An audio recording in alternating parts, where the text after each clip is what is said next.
राष्ट्रीय अधिवेशन या अधिवेशनातील दुसऱ्या दिवसाच्या पहिल्या सत्रासाठी उपस्थित असणारे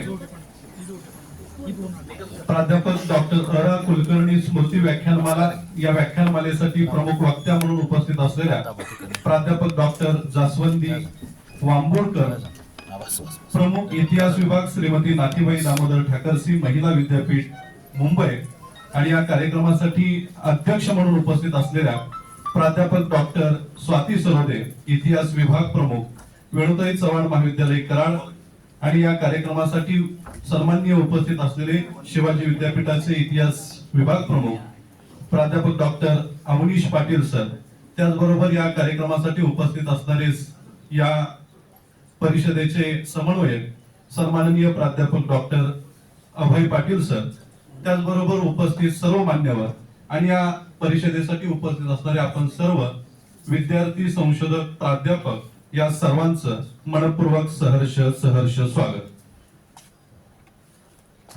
हे विशेष सत्र प्राध्यापक अ.रा. कुलकर्णी यांच्या स्मृतिप्रीत्यर्थ शिवाजी विद्यापीठ इतिहास परिषद प्रत्येक अधिवेशनात एका स्मृती व्याख्यानाचे आयोजन करत असते आणि आज ह्या वर्षीचं हे वर्ष खूप विशेष आहे, कारण हे वर्ष प्राध्यापक अ.रा. कुलकर्णी यांचे जन्मशताब्दी वर्ष म्हणून साजरे केले जात आहे. पुनच्च महाविद्यालयाच्या वतीने तसेच शिवाजी विद्यापीठ इतिहास परिषद कोल्हापूर IQAC विभाग या सर्वांच्या वतीने मी पुनच्च सर्वांचे हार्दिक स्वागत करते. या कार्यक्रमाचे प्रास्ताविक व प्रमुख पाहुण्यांची ओळख करण्यासाठी मी प्राध्यापक डॉक्टर दत्तात्रय मशाले सरांना विनंती करतो, त्यांनी आपलं प्रास्ताविक करावं. धन्यवाद. शिवाजी विद्यापीठ इतिहास परिषद कोल्हापूर आणि इतिहास विभाग IQAC सद्गुरू गाडगे महाराज कॉलेज कराड यांच्या संयुक्त विद्यमाने 28व्या राष्ट्रीय अधिवेशनाच्या दुसऱ्या दिवशीच्या पहिल्या सत्रामध्ये मी आपल्या सर्वांचं स्वागत करतो. आज आपण सकाळच्या सत्रामध्ये प्राध्यापक डॉक्टर अ.रा. कुलकर्णी स्मृती व्याख्यानमालेसाठी प्रमुख वक्ते म्हणून प्राध्यापक डॉक्टर जास्वंदी बांबुरकर मॅडम या आपल्याला मार्गदर्शन करणार आहेत. तर त्याचबरोबर या सत्राच्या अध्यक्षा म्हणून प्राध्यापक डॉक्टर स्वाती सरोदे मॅडम आपल्याला लाभलेल्या आहेत. तर सन्माननीय सर्व व्यासपीठावरील मान्यवर आणि समोर बसलेले सर्व प्राध्यापक यांना मी सूचित करू इच्छितो की आपण अ.रा. कुलकर्णी, आता इथे इतिहासाचे बरेचसे प्राध्यापक आहेत, त्यांना अ.रा. कुलकर्णी विषयी माहिती आहे. बऱ्याच इथले प्राध्यापक समोर असे आहेत की ज्यांना अ.रा. कुलकर्णींचा सहवास सुद्धा लाभलेला आहे. परंतु काही नवसंशोधकांसाठी नेमके अ.रा. कुलकर्णी कोण होते आणि त्यांचं मराठा इतिहासामध्ये काय योगदान आहे याविषयी मी थोडक्यात सांगतो. तर अ.रा. कुलकर्णी सरांचा जन्म 19 फेब्रुवारी 1925 रोजी निपाणी जवळील येरनार या गावी झालेला होता. आणि त्या काळामध्ये आपण जर बघितलं तर दख्खनी महाराष्ट्रामध्ये किंवा दक्षिण महाराष्ट्रामध्ये राजाराम कॉलेज हे बहुजनांच्या मुलांसाठी उच्च शिक्षणाचं एक प्रभावी संस्था किंवा ठिकाण म्हणून ओळखलं जात होतं. तर अ.रा. कुलकर्णी सरांनी सुद्धा राजाराम कॉलेजमधून अर्थशास्त्र विषय घेऊन BA ची पदवी मिळवलेली होती. विद्यार्थी दशेमध्येच त्यांनी कोल्हापुरामध्ये प्राध्यापक ना.सी. फडके, बॅरिस्टर बाळासाहेब खर्डेकर, त्याचबरोबर शिवाजी विद्यापीठाचे पहिले कुलगुरू आणि थोर मराठा इतिहास अभ्यासक डॉक्टर अप्पासाहेब पवार यासारख्या विद्वानांचा संबंध सरांचा विद्यार्थी दशेमध्येच आल्यामुळं पुढच्या काळामध्ये त्यांनी मराठा इतिहासामध्ये अनेक नवीन संशोधन जे आहे ते केलेलं आपल्याला दिसून येतो. तर अनेक वेळा आपण जर बघितलं तर खाजगीमध्ये जसं मी आता सांगितलं की अवनीश पाटील सर असतील, तानाजी हवालदार सर, धीरज सर, अनेक इथं प्राध्यापक आहेत की ज्यांना अ.रा. कुलकर्णींचा सहवास लाभलेला. आणि खाजगी सर नेहमी म्हणायचे की जर राजाराम कॉलेज नसतं तर माझ्यासारखा गरीब एका खेड्यातला मुलगा एवढ्या मोठ्या पदावर किंवा एवढं मोठं कार्य करू शकला नसता. म्हणजे कोल्हापूरची त्यांचं असणारं जे काय नातं आहे ते कधीही शेवटपर्यंत त्यांनी किंवा तिथं जे काय त्यांची जळणघळण झाली त्या जळणघळणीचा सरांनी कधीही विसर पडू दिला नाही. प्रत्येक वेळेस शिवाजी विद्यापीठाचा इतिहास विभागाशी त्यांचे स्नेहाचे संबंध होते. आणि आपण जर बघितलं तर शिवाजी विद्यापीठामध्ये इतिहास विभागाच्या शेजारी एक मराठा इतिहासावर संशोधन व्हावं म्हणून छत्रपती शाहू महाराज मराठा इतिहास अध्ययन केंद्र 2003 साली स्थापन झालं.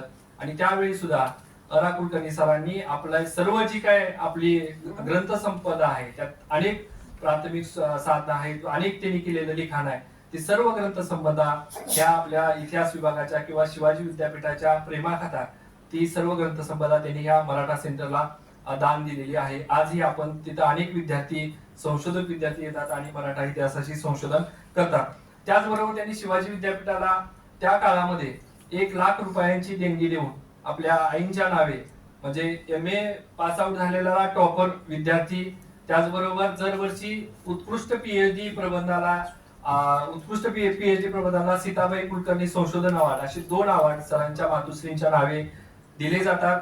आणि मला सांगायला आनंद होतो की मला सुद्धा ते अवॉर्ड मिळालेलं होतं. म्हणजे जे नातं आहे शिवाजी विद्यापीठाशी ते त्यांनी शेवटपर्यंत जपलेलं आपल्याला दिसून येतो. तर मराठा इतिहासामध्ये सरांचं जे काही योगदान आहे, म्हणजे आपण बघतो की बऱ्याच लोकांचा असा समज असतो की राजे रजवाडे आणि राजकीय इतिहास म्हणजेच केवळ इतिहास, तर त्याच्या पलीकडे जाऊन एक मराठा इतिहासाची किंवा मध्ययुगीन महाराष्ट्राची आर्थिक सामाजिक दृष्टिकोनातून किंवा सांस्कृतिक दृष्टिकोनातून मांडणी करण्याचं काम सरांनी केलेलं आहे. सुरुवातीला शेजवळकर सरांकडे ते गेले असता त्यांचा जो काही विषय होता की बाबा त्यांनी शिवकालीन महाराष्ट्र सामाजिक आर्थिक इतिहास, त्यावेळी शेजवळकर म्हणले का हा कसला तुझा अभ्यास, तू काहीतरी वाचून काढशील आणि निष्कर्ष काढशील.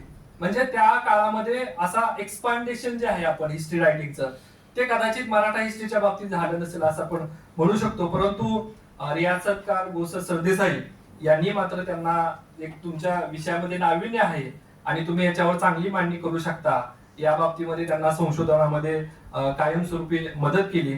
आणि पुढे आपण जर बघितलं तर त्यांनी हाच विषय घेऊन आपलं संशोधनाचं कार्य केलं. पुढे या संशोधनाचं रूपांतर शिवकालीन महाराष्ट्र या पुस्तकामध्ये झालं, जे आपल्याला आजही पाहायला मिळतं.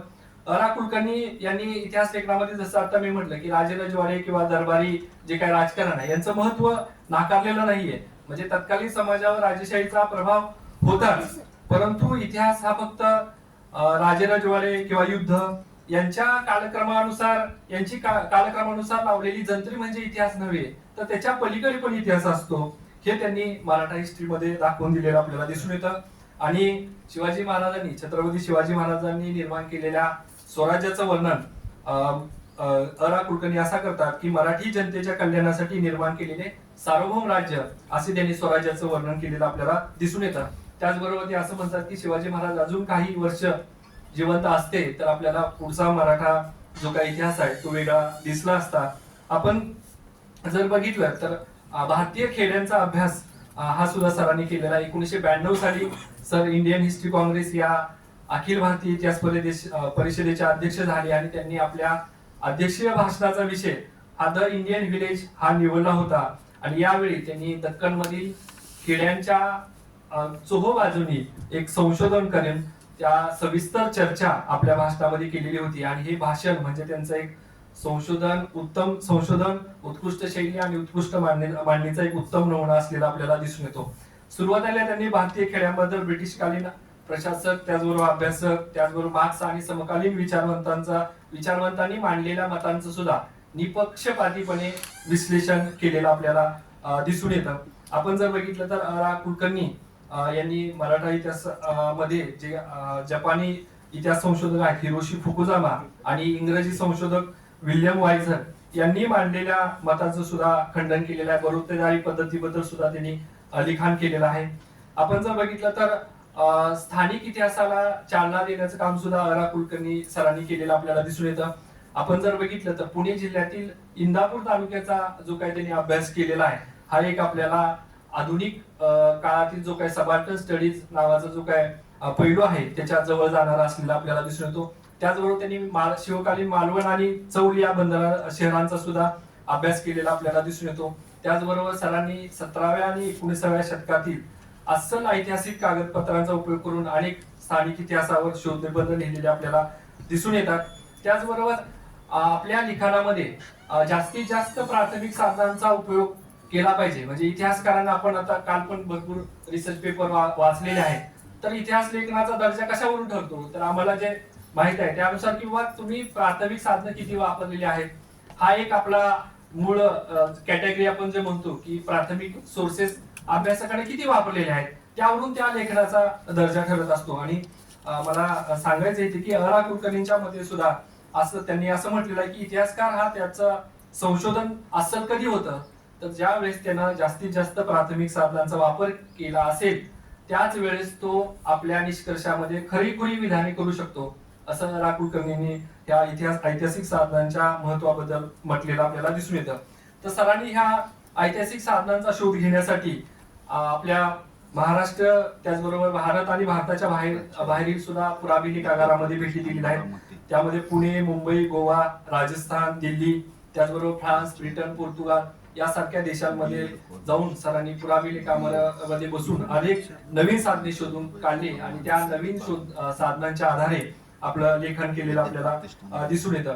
आपण जर बघितलं तर मराठा इतिहासाच्या अनेक इतिहासकारांच्या लेखनाचं अ.रा. कुलकर्णी यांनी परीक्षण केलं. मग त्यामध्ये आपल्याला ग्रँडअप दिसून येतात, त्याचबरोबर चार्ल्स डी.ओ.च्या दिसतात. यांच्या लिखाणावर सुद्धा त्यांनी सविस्तर संशोधन केलेलं आपल्याला दिसून येतं. 2006 साली त्यांचं मराठा हिस्टोग्राफी हा सुद्धा एक ग्रंथ प्रकाशित झालेला होता, जो मराठ्यांच्या इतिहासाच्या लेखनाचं एक मूल्यमापन करणारा ग्रंथ ठरलेला आपल्याला दिसून येतो. त्याचबरोबर अ.रा. कुलकर्णी सरांनी मराठ्यांच्या इतिहासाला राष्ट्रीय पातळीवर तर पोहोचवलंच होतं, त्याचबरोबर त्यांनी आंतरराष्ट्रीय पातळीवर सुद्धा मराठा इतिहासाला मान्यता मिळवून देण्यामध्ये अ.रा. कुलकर्णी सरांचा सिंहाचा वाटा होता. आपण जर बघितलं तर देशामध्ये आणि देशाच्या बाहेरही अनेक ठिकाणी त्यांनी मराठा इतिहासाचं लेखन किंवा अनेक शोधनिबंध प्रेझेंट करून मराठा इतिहासाला एक राष्ट्रीय आणि आंतरराष्ट्रीय पातळीवर एक वेगळं महत्व प्राप्त करून दिलेलं आपल्याला दिसून येतं. अ.रा. कुलकर्णी सरांचे आपण जर बघितलं तर शोध निबंध त्यांनी Romania, Portugal, Canada, Germany, Netherland, Britain, France, Australia या देशामध्ये ज्या काही आंतरराष्ट्रीय चर्चासत्र किंवा परिषदे भरल्या होत्या त्या परिषदांमध्ये त्यांनी मराठा इतिहासावर संशोधन जे केले होतं, जे लेख लिहिले होते ते सादर केलेले आपल्याला दिसून येतात. तर असं एक मराठा इतिहासातील एक आपण ज्याला दिग्गज व्यक्तिमत्व म्हणू शकतो की सरांचा 2009 साली पुणे या ठिकाणी निधन झालं आणि एकूणच त्यांचा शिवाजी विद्यापीठ किंवा शिवाजी विद्यापीठाचा इतिहास विभाग आणि एकूणच कोल्हापूरशी असलेला जो काही जिव्हाळा किंवा शिवाजी विद्यापीठातील इतिहास विभागाच्या सर्व फॅकल्टीशी असणारे संबंध या दृष्टिकोनातून आपण शिवाजी विद्यापीठाच्या इतिहास परिषदेमार्फत दरवर्षी प्राध्यापक डॉक्टर अ.रा. कुलकर्णी स्मृती व्याख्यानमाला आयोजित करत असतो.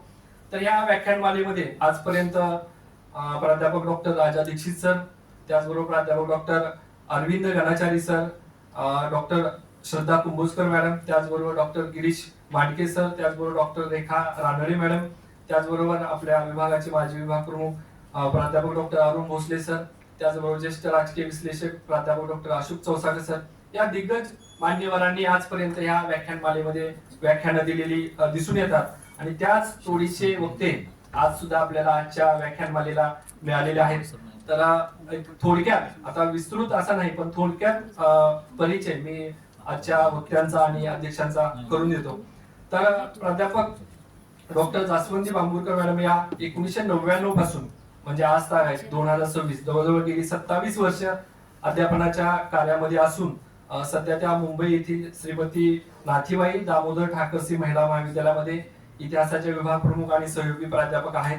नुकताच म्हणजे 28 मे 2023 रोजी त्यांना इतिहासाच्या अध्यापनातील अखंड योगदानासाठी इतिहास शिक्षक महामंडळ महाराष्ट्र यांच्यातर्फे दिला जाणारा डॉक्टर सुमन वैद्य इतिहास शिक्षक पुरस्कार 2021-22 दिलेला आहे. मॅडमचं पदवीचं शिक्षण बघितलं तर सर परशुराम भाऊ महाविद्यालय पुणे येथून झालेलं आहे. त्यानंतर त्यांनी टिळक महाराष्ट्र विद्यापीठातून संस्कृती विषयात सुद्धा पदवी घेतलेली आहे. त्याचबरोबर भारत विद्यालयात पदविकेचं शिक्षण घेतलेलं आहे. त्याचबरोबर सावित्रीबाई फुले पुणे विद्यापीठामधूनच मॅडमचं एम.फिल आणि पी.एच.डी पूर्ण झालेला आहे. इतिहास स्त्रीवाद आणि विभावरी शिरूरकर हा त्यांचा ग्रंथ सुनिधी प्रकाशनतर्फे 2022 साली प्रकाशित झालेला आहे. आणि या ग्रंथासाठी त्यांना 28 जून 2023 रोजी महाराष्ट्र इतिहास परिषद पुणे यांच्या मार्फत कृष्ण मुकुंद उजळंबरकर स्मृती पुरस्कार देण्यात आलेला आहे. त्याचबरोबर Indian modernity challenges and responses professor Raja Dikshit facilitated volume 2020 हा इंग्रजी भाषेतील आणि इतिहास लेखनातील नवे प्रवाह हा आपल्या सर्वांना परिचित आहेच. हे दोन्ही पुस्तकं मॅडमने संपादित केलेले आहेत. त्याचबरोबर पॉप्युलर प्रकाशन पुणे यांनी गोपाळ गणेश आगरकर बुद्धिप्रामाण्यवादी, विचारवंत आणि थोर समाज सुधारक हे पॉप्युलर प्रकाशन मार्फत प्रकाशित झालेलं प्रकाशन, त्याचबरोबर सहअनुवादित केलेलं भारतीय इतिहासातील काही अभ्यास विषय भाग 1 हे राज्य मराठी विकास संस्थेने प्रकाशित केलेली 2 पुस्तके, अनुवादित पुस्तके त्यांच्या नावावर आहेत. तर पाठ्यपुस्तक निर्मिती आणि अभ्यास निर्मिती या दोन्ही कामामध्ये मॅडमनी दीर्घकाळ काम केलेलं आहे आणि मला वाटते संशोधनामध्ये, लिखाणामध्ये ह्या दोन्ही गोष्टीचा भरपूर उपयोग होतो. आम्ही पण त्यामध्ये अनुभव आहेत घेतलेले. तर मुंबईतील अनेक स्वायत्त महाविद्यालयाच्या इतिहास विषयक अभ्यास मंडळावर त्या तज्ज्ञ म्हणून कार्यरत आहेत. त्याचबरोबर नाथीबाई दामोदर ठाकरसी महिला विद्यापीठातील इतिहास विषयक अभ्यास मंडळाच्या त्या अध्यक्ष आहेत. मॅडमचे आधुनिक महाराष्ट्र आणि स्त्रीवादी इतिहास हे 2 संशोधनाचे विषय आहेत. या विषयावर त्यांनी ऑक्सफर्ड, न्यूकासल, वेल्स, ऑरिक, ग्लासगो या अशा नामवंत विद्यापीठामध्ये त्यांनी आंतरराष्ट्रीय आणि राष्ट्रीय चर्चासत्रामध्ये शोधनिबंध सादर केलेले आहेत. जवळजवळ इंग्रजी आणि मराठी भाषेमध्ये आजपर्यंत मॅडमचे 25हून अधिक शोधनिबंध प्रकाशित झालेले आहेत. आपण जर बघितलं तर त्यांच्या संशोधनाकरता आपलं UGC म्हणजेच विद्यापीठ अनुदान आयोग आणि KR कामा ओरिएंटल इन्स्टिट्यूट मुंबई यांच्याकडून त्यांच्या संशोधनाला अनुदान सुद्धा प्राप्त झालेलं आहे आणि सध्या मॅडम स्त्रियांची मराठी नियतकालिके या विषयावर संशोधन करत आहेत. त्यानंतर आजच्या या स्मृती व्याख्यानमालेच्या अध्यक्षा प्राध्यापक डॉक्टर स्वाती सरोदे मॅडम, ज्या सध्या वेणुताई चव्हाण महाविद्यालय कराड येथे इतिहास विभागाच्या प्रमुख म्हणून काम करत आहेत, त्यांची मी थोडक्यात ओळख करून देतो. तर मॅडमचं BA आणि MA म्हणजे UG आणि PG कस्तुरबाई वालचंद महाविद्यालय सांगली इथं पूर्ण झालेलं आहे. त्याचबरोबर इतिहासाबरोबरच मॅडमनी MA समाजशास्त्र म्हणजे सोशिओलॉजी मध्ये सुद्धा त्यांनी PG पूर्ण केलेला आहे. 1995 मध्ये त्या सेट उत्तीर्ण झालेल्या आहेत. 2010 मध्ये पद्मभूषण ताराबाई मोडक एक अग्रगण्य स्त्री समाज सुधारक व शिक्षण तज्ञ या विषयावर शिवाजी विद्यापीठामध्ये प्रबंध सादर केल्यानंतर मॅडमना PhD पदवी संपादन झालेली आहे. अध्यापनाची सुरुवात त्यांनी बुलढाणा येथील जिजामाता ज्युनियर महाविद्यालयापासून केलेली आहे आणि 1993 पासून त्या वेणुताई चव्हाण महाविद्यालय कराड येथे अधिव्याख्याता म्हणून रुजू झालेल्या आहेत. 2005 पासून या वेणुताई चव्हाण कॉलेज मध्ये त्या इतिहास विभाग म्हणून कार्यरत आहेत. फेब्रुवारी 2024 ते ऑक्टोबर 2025 या जवळजवळ 1 वर्षाच्या कारकिर्दीमध्ये त्यांनी प्रभारी प्राचार्य म्हणून सुद्धा काम पाहिलेलं आहे. त्याचबरोबर संशोधन कार्यामध्ये त्यांनी विभाग 3च्या प्राचीन भारत या पुस्तकाचं लेखन केलेलं आहे.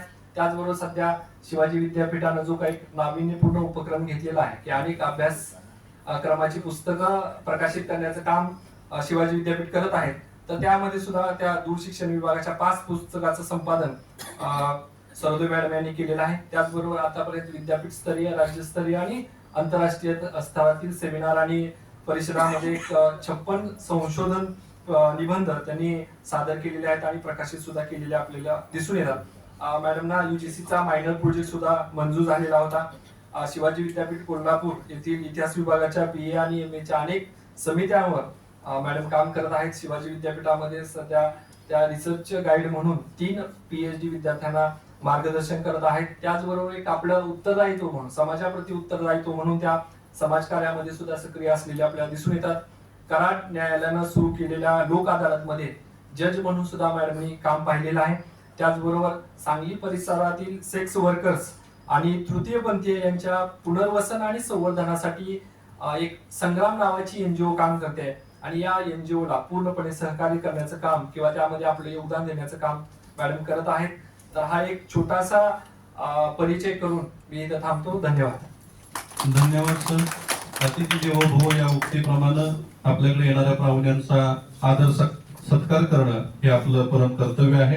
आजच्या कार्यक्रमासाठी प्रमुख वक्त्या म्हणून लाभलेल्या प्राध्यापक डॉक्टर जास्वंदी वांबोरकर मॅडम, इतिहास विभाग प्रमुख श्रीमती नाथीबाई दामोदर ठाकरसी महिला विद्यापीठ मुंबई यांचं स्वागत आणि सत्कार करण्यासाठी मी आपल्या महाविद्यालयाचे उपप्राचार्य प्रोफेसर डॉक्टर पोळ सरांना विनंती करतो की त्यांनी त्यांचा सत्कार करावा.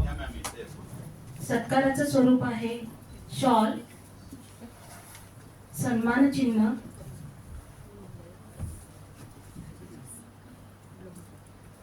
शॉल, सन्मान चिन्ह, पुष्पगुच्छ, सद्गुरु नियतकालिक. धन्यवाद सर. यानंतर आजच्या कार्यक्रमाच्या अध्यक्षा सन्माननीय professor doctor Swati Sarode madam यांचा सत्कार करण्यासाठी मी प्राध्यापक डॉक्टर अभयकुमार पाटील सरांना विनंती करतो की त्यांनी आजच्या कार्यक्रमाच्या अध्यक्षांचा स्वागत आणि सत्कार करावा. सत्काराचं स्वरूप आहे शॉल, सन्मान चिन्ह, बुके, सद्गुरू नियतकालिक.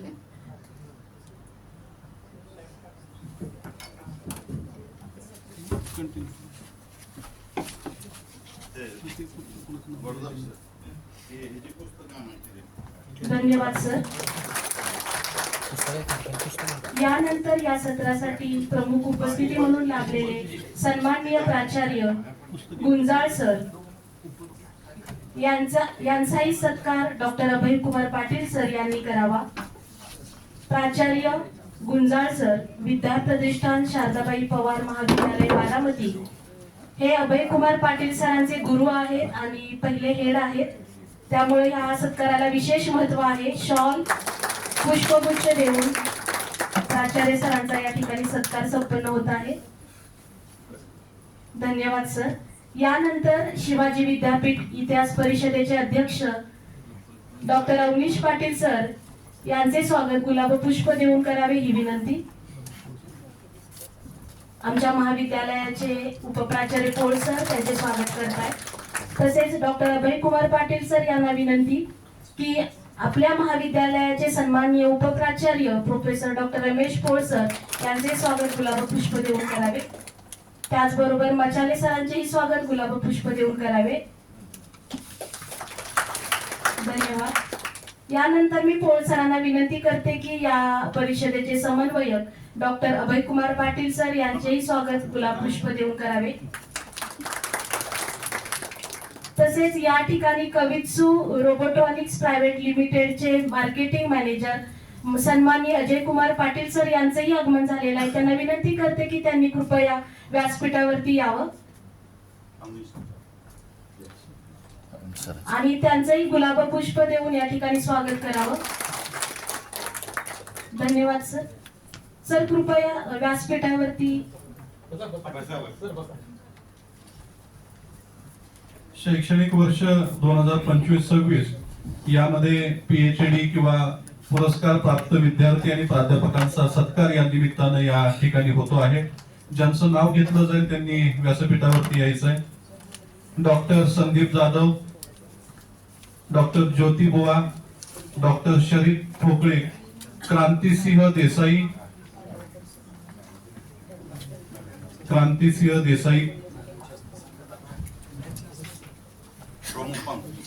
प्रमुख पाहुण्यांच्या हस्ते त्यांचा सत्कार होतो आहे. आजच्या प्रमुख पाहुण्या डॉक्टर जास्वंदी वांबुरकर मॅडम यांच्या शुभ हस्ते पीएचडी प्राप्त विद्यार्थ्यांचा या ठिकाणी सत्कार समारंभ संपन्न होत आहे. सत्काराचं स्वरूप आहे सद्गुरू नियतकालिक आणि गुलाब पुष्प. यानंतर डॉक्टर विकास संभाजी नाईक यांचा देखील सत्कार या ठिकाणी होतो आहे. यानंतर डॉक्टर संदीप मोरे यांनी देखील पुढे यायचंय. या ठिकाणी मॅडमच्या शुभ हस्ते सत्कार संपन्न होत आहे. धन्यवाद madam. Doctor Sandeep More, doctor Arun कटकोळे,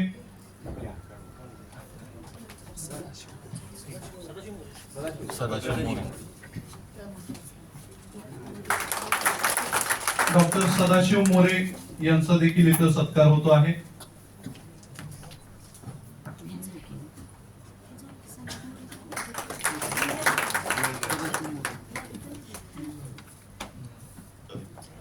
धन्यवाद मॅडम. यानंतर प्राध्यापक डॉक्टर अरा कुलकर्णी स्मृती व्याख्यानमाला या व्याख्यानासाठी विषय आहे स्त्री मुक्तीच्या महाराष्ट्रातील पाऊल खुणा. मी आजच्या प्रमुख वक्त्यांना विनंती करतो, माननीय प्राध्यापक डॉक्टर जास्वंदी वांबोरकर मॅडम, प्रमुख इतिहास विभाग श्रीमती नाथीबाई दामोदर ठाकरसी महिला विद्यापीठ मुंबई, आपणास विनंती करतो की आपण आपले मौलिक मार्गदर्शन आम्हास करावे.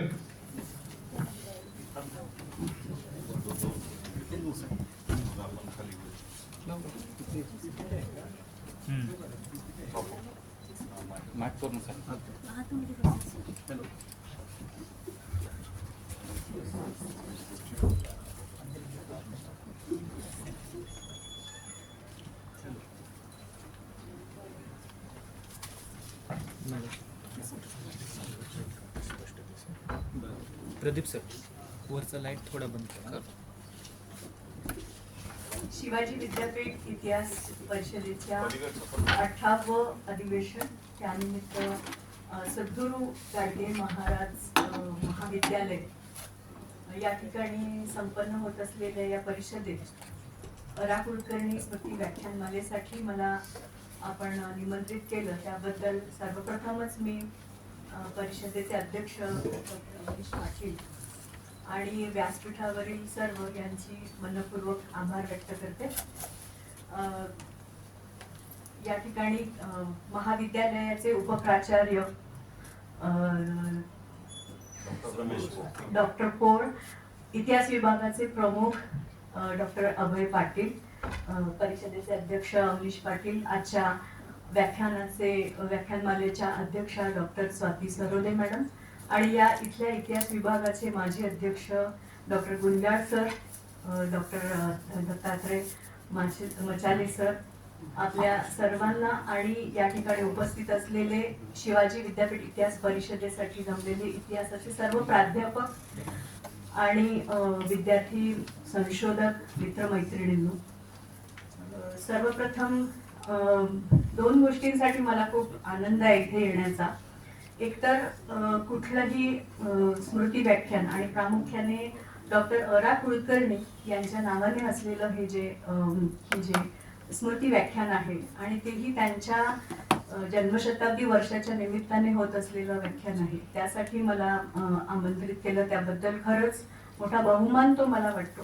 तो दोन कारणांसाठी, कारण माझं स्वतःचं शिक्षण पुणे विद्यापीठाच्या इतिहास विभागात झालं आणि तिथे मी शिकत असताना कुलकर्णी सर निवृत्त झालेले होते, पण ते प्रोफेसर इमेरिटस असल्यामुळे येत असायचे आणि त्यांच्या व्याख्यानांचा लाभ आम्हाला निश्चितपणे होत असे. तसंच मगाशी जसं मजाले सरांनी सांगितलं की त्यांचं जी ग्रंथसंपदा आहे प्रामुख्याने मराठ्यांचे इतिहासकार किंवा शिवकालीन महाराष्ट्र या 2-3 ग्रंथांसाठी ते जास्त प्रसिद्ध आहेत. प्रामुख्याने महाराष्ट्राचा आणि मध्ययुगीन महाराष्ट्राचा सामाजिक सांस्कृतिक इतिहास जो त्यांनी लिहिलेला आहे ते खूपच पायाभूत असं योगदान त्यांनी दिलेलं आहे. तर खरोखर छान वाटतंय या निमित्ताने इथे बोलण्याची संधी मिळाली. दुसरी महत्वाची गोष्ट मला आवर्जून सांगावीशी वाटते की ज्या ठिकाणी श्रोतृवृंदामध्ये प्रामुख्याने इतिहासाचे प्राध्यापक आहे आणि पुरुष प्राध्यापक संख्येने मोठे आहेत, त्या ठिकाणी या विषयावर किंवा या ठिकाणी एका स्त्रीवादी इतिहासकाराला बोलवलं. मला वाटतं की काल बेडकेळ सर थोडस खंत व्यक्त करत होते की राजकीय इतिहासाच्या पुढे आपण जात नाही. तसं मगाशीच आम्ही म्हटलं की तसं नाहीये, खूप वेगवेगळ्या विषयांवर वेगवेगळ्या विद्यापीठातलं संशोधन सुरू आहे आणि असं असतं की स्त्रियांच्या संदर्भातला पेपर असेल किंवा त्याच्या संदर्भातली एखादी सेमिनार असेल तर तेव्हा मग अशा वक्त्यांना बोलवलं जातं. पण ज्या व्यासपीठावर कुठल्याही विषयाचं असं हे न ठेवता हा विषय किती महत्वाचा आहे हे समजून घेऊन त्या दृष्टीने बोलवलं, हे मी माझा तर सन्मान आहेच, पण या विषयाला जी स्वीकृती इतिहास संशोधनात मिळाली आहे त्याचं द्योतक समजते आणि मला ही महत्वाची गोष्ट सुद्धा वाटते.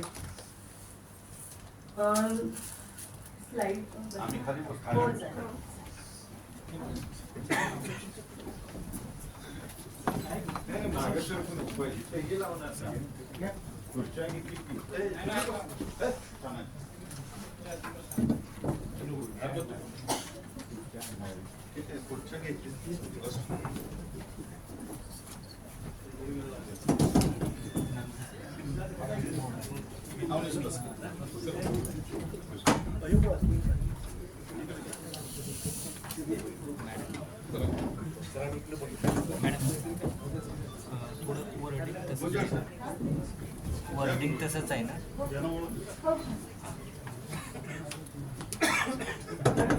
जर काय वाटलं तर सांगा, मी PDF पण लावतो.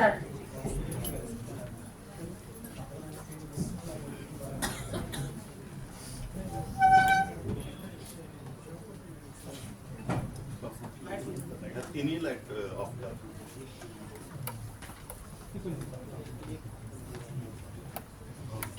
हा ओके मॅम तिथं दिसतंय हो, तुम्हाला हो. कम्फर्टेबल? ओके. एकूण मगाशी ज्या माझ्या पुस्तकाचा संपादित पुस्तकाचा उल्लेख झाला त्याच्यामध्ये भारतात स्त्रीवादी इतिहासाचं लेखन कसं झालंय याची एक चर्चा मी त्या ठिकाणी केली आहे. एक ढोबळ मांडणाने आपल्याला असं दिसतं की मला आणखी एका कारणासाठी खरं तर हा विषय आता याचं औचित्य का आहे याच्यासाठी महत्वाचं वाटतं की आंतरराष्ट्रीय स्त्री वर्ष 1975 साली साजरं झालं आणि त्यांना बरोबर 50 वर्ष 2025 मध्ये पूर्ण झाली. त्यामुळे एक मागील 50 वर्षात आणि एकूणच भारतामध्ये प्रबोधन आलं तेव्हापासून स्त्रीवादाच्या संदर्भात किंवा स्त्रीमुक्तीच्या संदर्भात काय आपण कुठपर्यंत आपला प्रवास झाला आणि तो महाराष्ट्राच्या संदर्भात कसा झाला याचा एक धांडोळा घेण्याच्या दृष्टीने हे योग्य औचित्य आहे असं मला वाटतं. पुढची स्लाइड. एक आपण जो इतिहास ज्या आपल्या वेगवेगळ्या अभ्यासक्रमांमधून शिकवतो आहे गेली वर्षानुवर्ष त्याच्यावर नजर टाकली किंवा शालेय पातळीवर आपण जर बघितलं, कारण पुष्कळदा असं होतं की आपण जे इतिहास विषय शिकवतो BA MA या पदव्यांसाठी, पण मुख्य जो सगळा समाज आहे तो 10वी नंतर त्यांचा इतिहासाशी तसा संबंध सुटतो. दुर्दैवाने असं झालंय की आता इतिहासाशी संबंधही नसलेले त्याच्याविषयीचं कुठलंही योग्य मार्गदर्शन न घेतले लोक उठसूट इतिहासावर बोलतात जणू काही आपण त्याचे तज्ज्ञ असल्यासारखे. हा एक वाईट रोग आपल्या समाजाला लागलेला आहे. पण आपण जर या अभ्यासक्रमांच्या संदर्भात बघितलं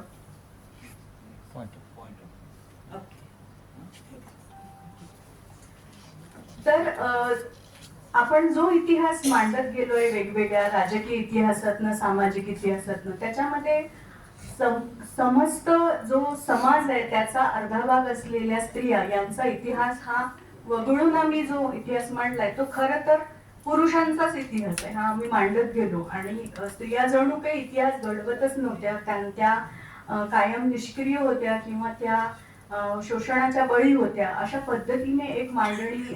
फार तर कुठेतरी एखादा समजा राजकीय इतिहासाचा प्राचीन मध्ययुगीन काळातला पेपर असेल तर त्याच्यामध्ये आपण 10 जर युनिट असतील तर 1 युनिट आपलं सामाजिक आर्थिक राजकीय कल्चरल किंवा सांस्कृतिक इतिहास किंवा समाजातला बदल हा एक विषय असतो आणि त्याच्यातही पुन्हा स्त्रियांचा दर्जा हा एक छोटासा उपविभाग त्याच्यामध्ये केलेला असतो. आता आपल्याला दिसतं की थोडा बदल याच्यात व्हायला लागले आणि एखाद दुसरा पेपर तरी स्त्रियांच्या इतिहासावर असतो.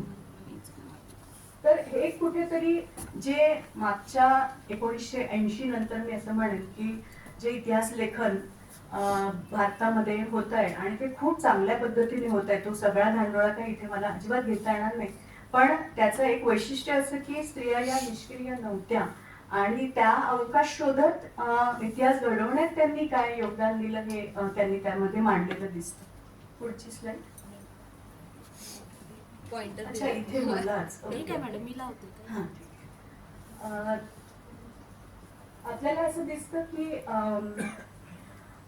ज्या वेळेला हा इतिहास लिहिला जात होता तेव्हा सुरुवातीलाच आपण अभ्यासक्रमांमधून जेव्हा असं मांडत होतो की आधुनिक काळामध्ये वेगवेगळे समाज सुधारक आहेत, त्यांनी किती वेगवेगळे आपण सतीची चाल राजाराम मोहन राय पासून सुरुवात करून आपण महर्षी कर्वे किंवा विठ्ठलरामजी शिंदे इथपर्यंत आपण हा सगळा इतिहास समाजसुधारकांचा मांडतो.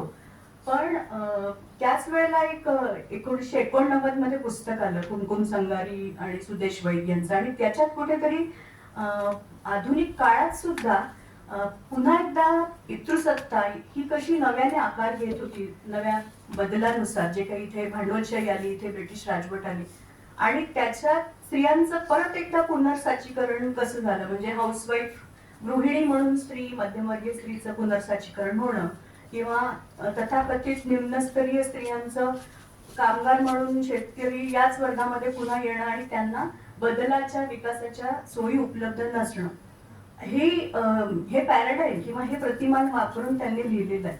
परत एकदा कुठेतरी स्त्रिया मग बदल घडवण्यात निष्क्रिय होत्या का, हा एक प्रश्न त्यातनं उभा राहिला. पुढची स्लाइड. आणि आपल्याला असं दिसतं की मग कितीतरी वेगवेगळे इतिहासकार आहेत, जसं मीरा कोसंबी आहे, पद्मा अनगळ आहे, तारा भवाळकर आहेत, शर्मिला रेगे, विद्युत भागवत, आणि बाहेरही बंगालमध्ये सुद्धा मालविका कार्लेकर, तनिका सरकार यांनी आपल्याला असं दिसतं की याच्यातही प्रत्यक्ष जो समाज सुधारण्याची चळवळ आहे त्याच्या स्त्रियांचा कसा सहभाग होता ही मांडणी वेगवेगळ्या ग्रंथातनं पुढे यायला लागली. आता हा जो काळ आहे ज्याला आपण म्हणतो की या काळात आधुनिकता साकारायला लागली, आणि ही आधुनिकता जे आर्थिक बदल झाले त्याच्यातनंही होते आहे, आणि हेतुपुरस्सर समाज सुधारण्याच्या चळवळीतनं जो सामाजिक मानसिकता बदलण्याचा प्रयत्न केला जातो आहे, ह्या दोन्ही गोष्टी त्या दृष्टीने महत्वाच्या होत्या. पुढची स्लाइड.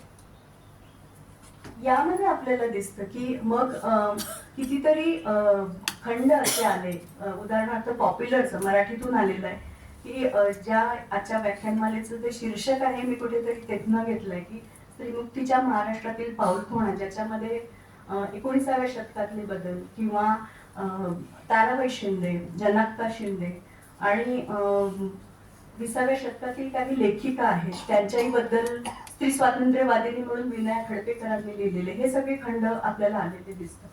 पुढचं. आता या सगळ्यांविषयी मी बोलणार नाही कारण याच्यात सगळ्यांविषयी खूप लेखन झालेलं आहे.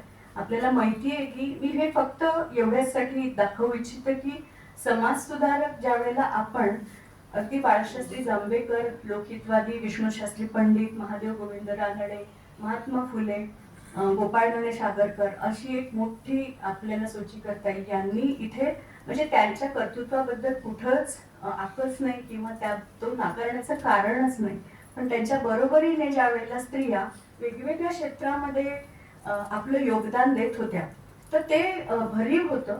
आणि मी यातल्या 2-3 म्हणजे आपल्याला दिसतं की शिक्षण क्षेत्रात यातल्या अनेक जणांनी काम केलेलं दिसतं, जसं की सावित्रीबाईंनी महात्मा फुलेंच्या बरोबरीने स्त्री शिक्षणासाठी जे कार्य केलं आणि त्याच्यात फातिमा शेख होत्या. पण आज आपल्याला दिसतं की असं सुद्धा होतं की फातिमा शेख होत्या की नाही, म्हणजे ज्या पद्धतीने रिरायटिंग ऑफ हिस्ट्री ही होते आहे पब्लिक डोमेनमध्ये.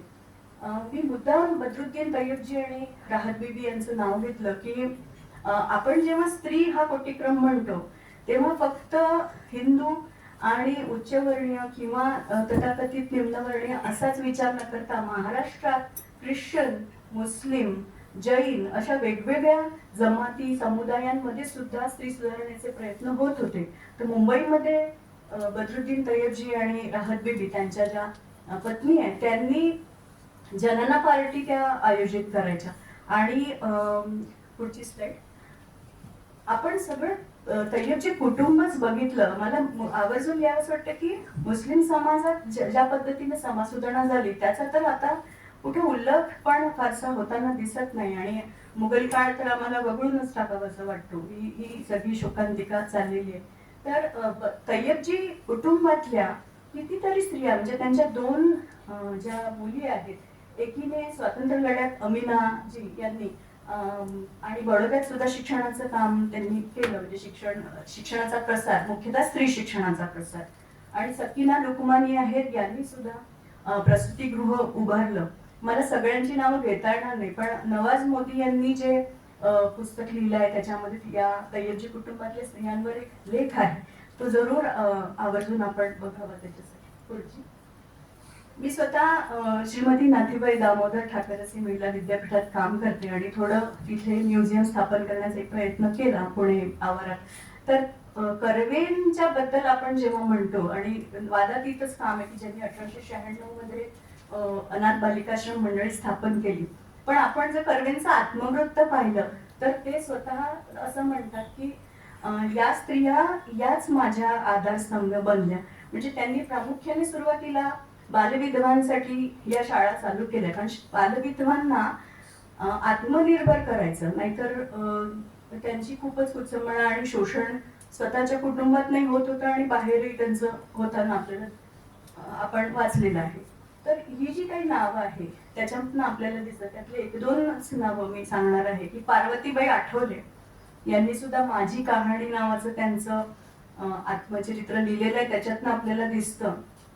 आणि ज्या बाया कर्वे म्हणजे पत्नी होत्या, दुसऱ्या पत्नी महर्षींच्या, त्यांची ही बहीण, सख्खी बहीण, आणि त्यांनी बालविधवा होत्या, लहान मूल होतं, त्यानंतर त्या शिकल्या आणि नंतर त्या स्वतः आश्रमाच्या एक आधारस्तंभ बनल्या. त्यांचं आपल्याला 2-3 गोष्टी दिसते. मला एकच, मी त्यांचं आत्मचरित्रामधलं एक, त्या असं लिहितात, ते वाचून दाखवते आपल्याला. ते असं म्हणतात की शिक्षण मिळाल्यामुळे हिंदुस्थान देश म्हणजे काय, राष्ट्र म्हणजे काय व आपण राष्ट्रोद्धार करण्याकरता काय केले पाहिजे हे प्रश्न माझ्या मनात घोळू लागले व विधवांच्या उन्नतीद्वारे मातृभूमीची उन्नती घडवून आणण्याचा मी निश्चय केला.